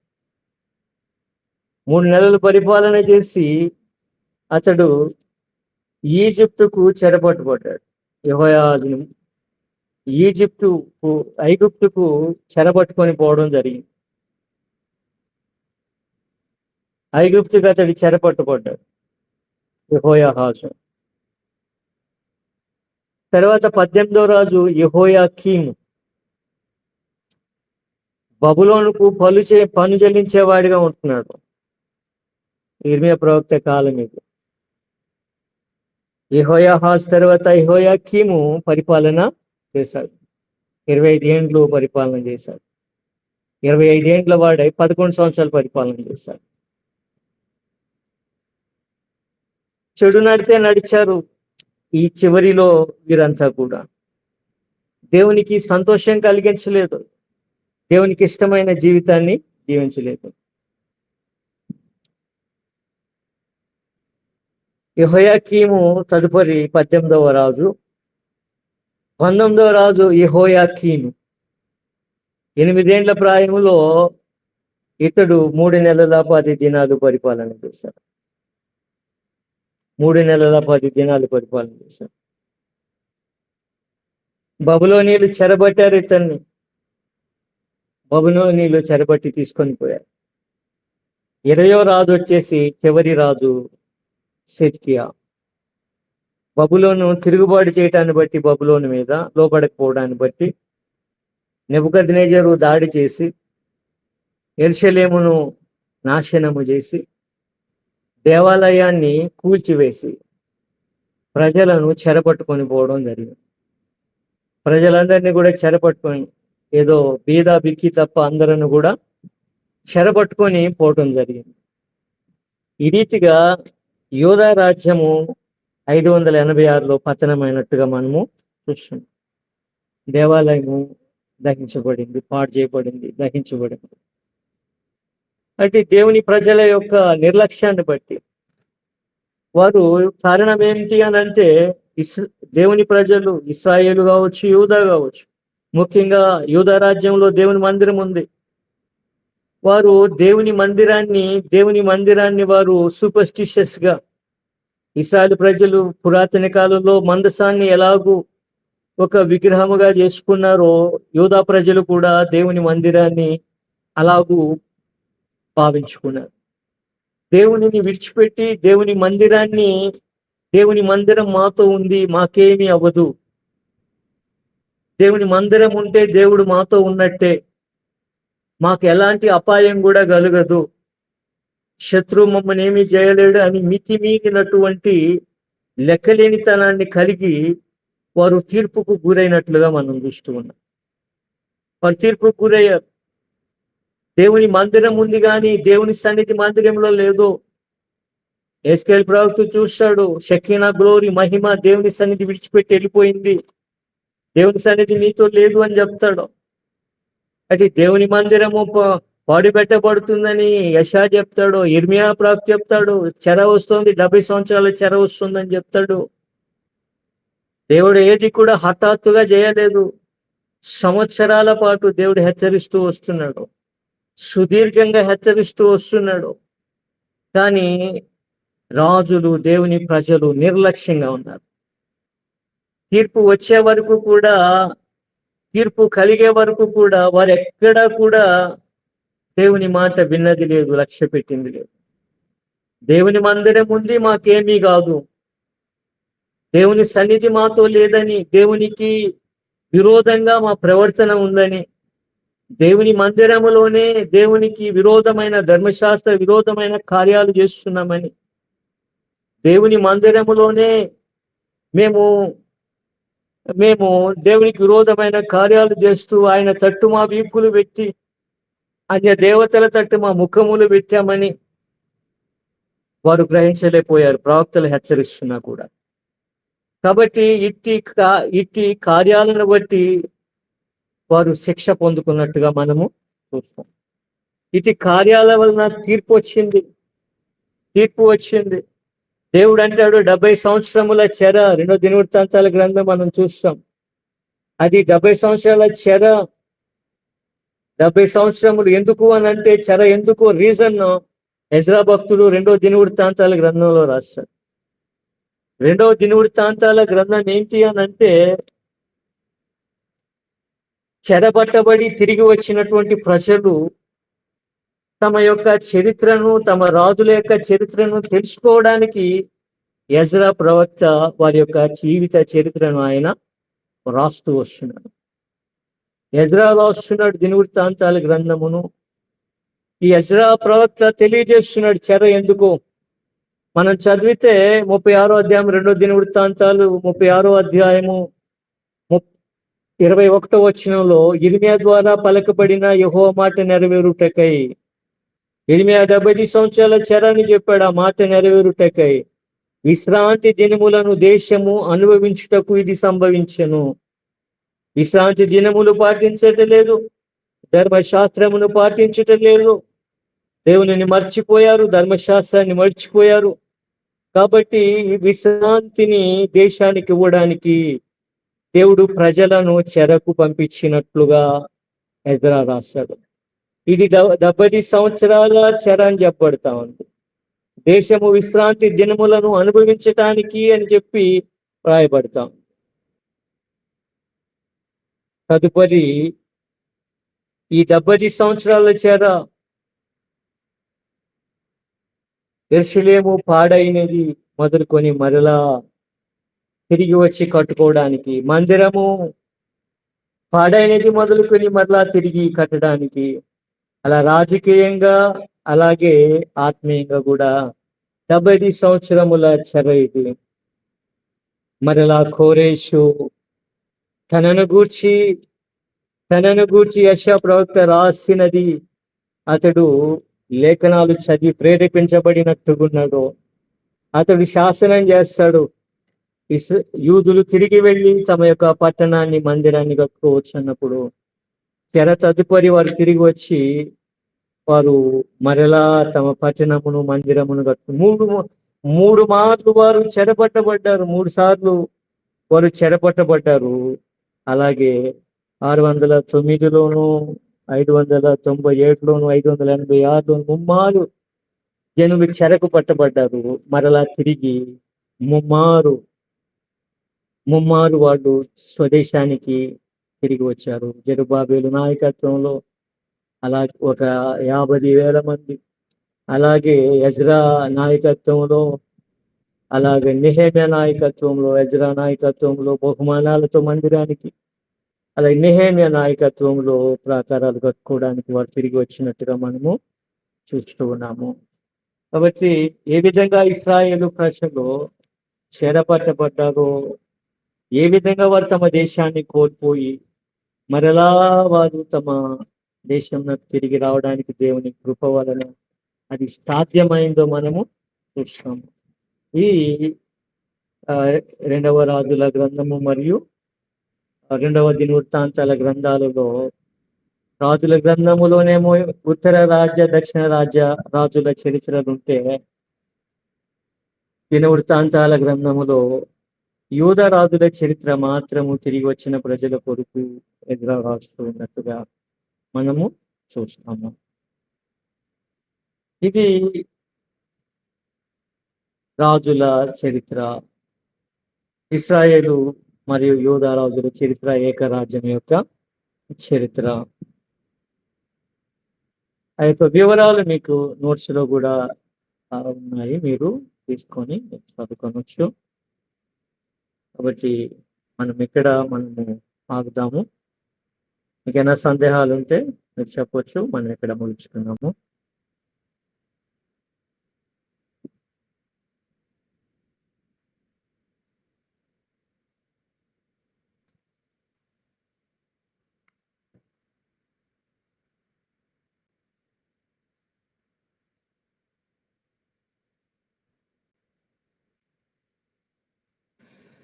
Thank you so much sir. అమ్మా ఓకే, మీకు ఇంకేమైనా డౌట్స్ ఉంటే, సందేహాలు ఉంటే ఇప్పుడు మీరు మాట్లాడొచ్చు. ఇప్పటి వరకు మనకి ఇది సెషన్ అయిపోయింది. అంటే రాజులు, అలాగే 1, 2 సమయాలు, దినవృత్తాంతముల వరకు అయిపోయిందనమాట. మీకు ఏమైనా ఆ 6 పుస్తకాల్లో ఏమైనా సందేహాలు ఉంటే దయచేసి మీరు మాట్లాడండి.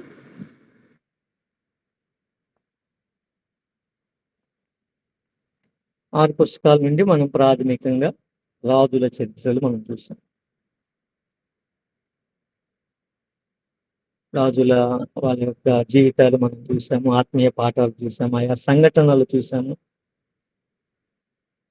తర్వాత మధ్యలో ప్రవక్తల వారి ప్రవక్తలు ఏ విధంగా వారి పరిచర్య చేశారు, అది కూడా కొంత మనము అవగాహనకు వస్తుంది. పెద్ద ప్రవక్తలు, చిన్న ప్రవక్తల గ్రంథాల్లో వారి యొక్క వ్యక్తిగత సందేశం, వారి యొక్క వ్యక్తిగత జీవితం ఉంటుంది. అయితే ఇక్కడైతే భిన్నమైన ప్రవక్త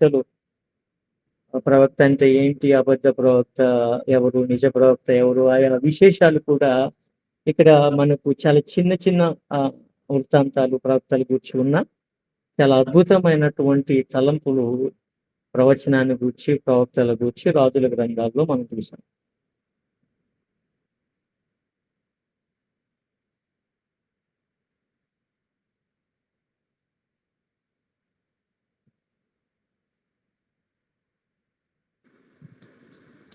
ఎవరికైనా ఏమైనా సందేహాలు ఉన్నాయా?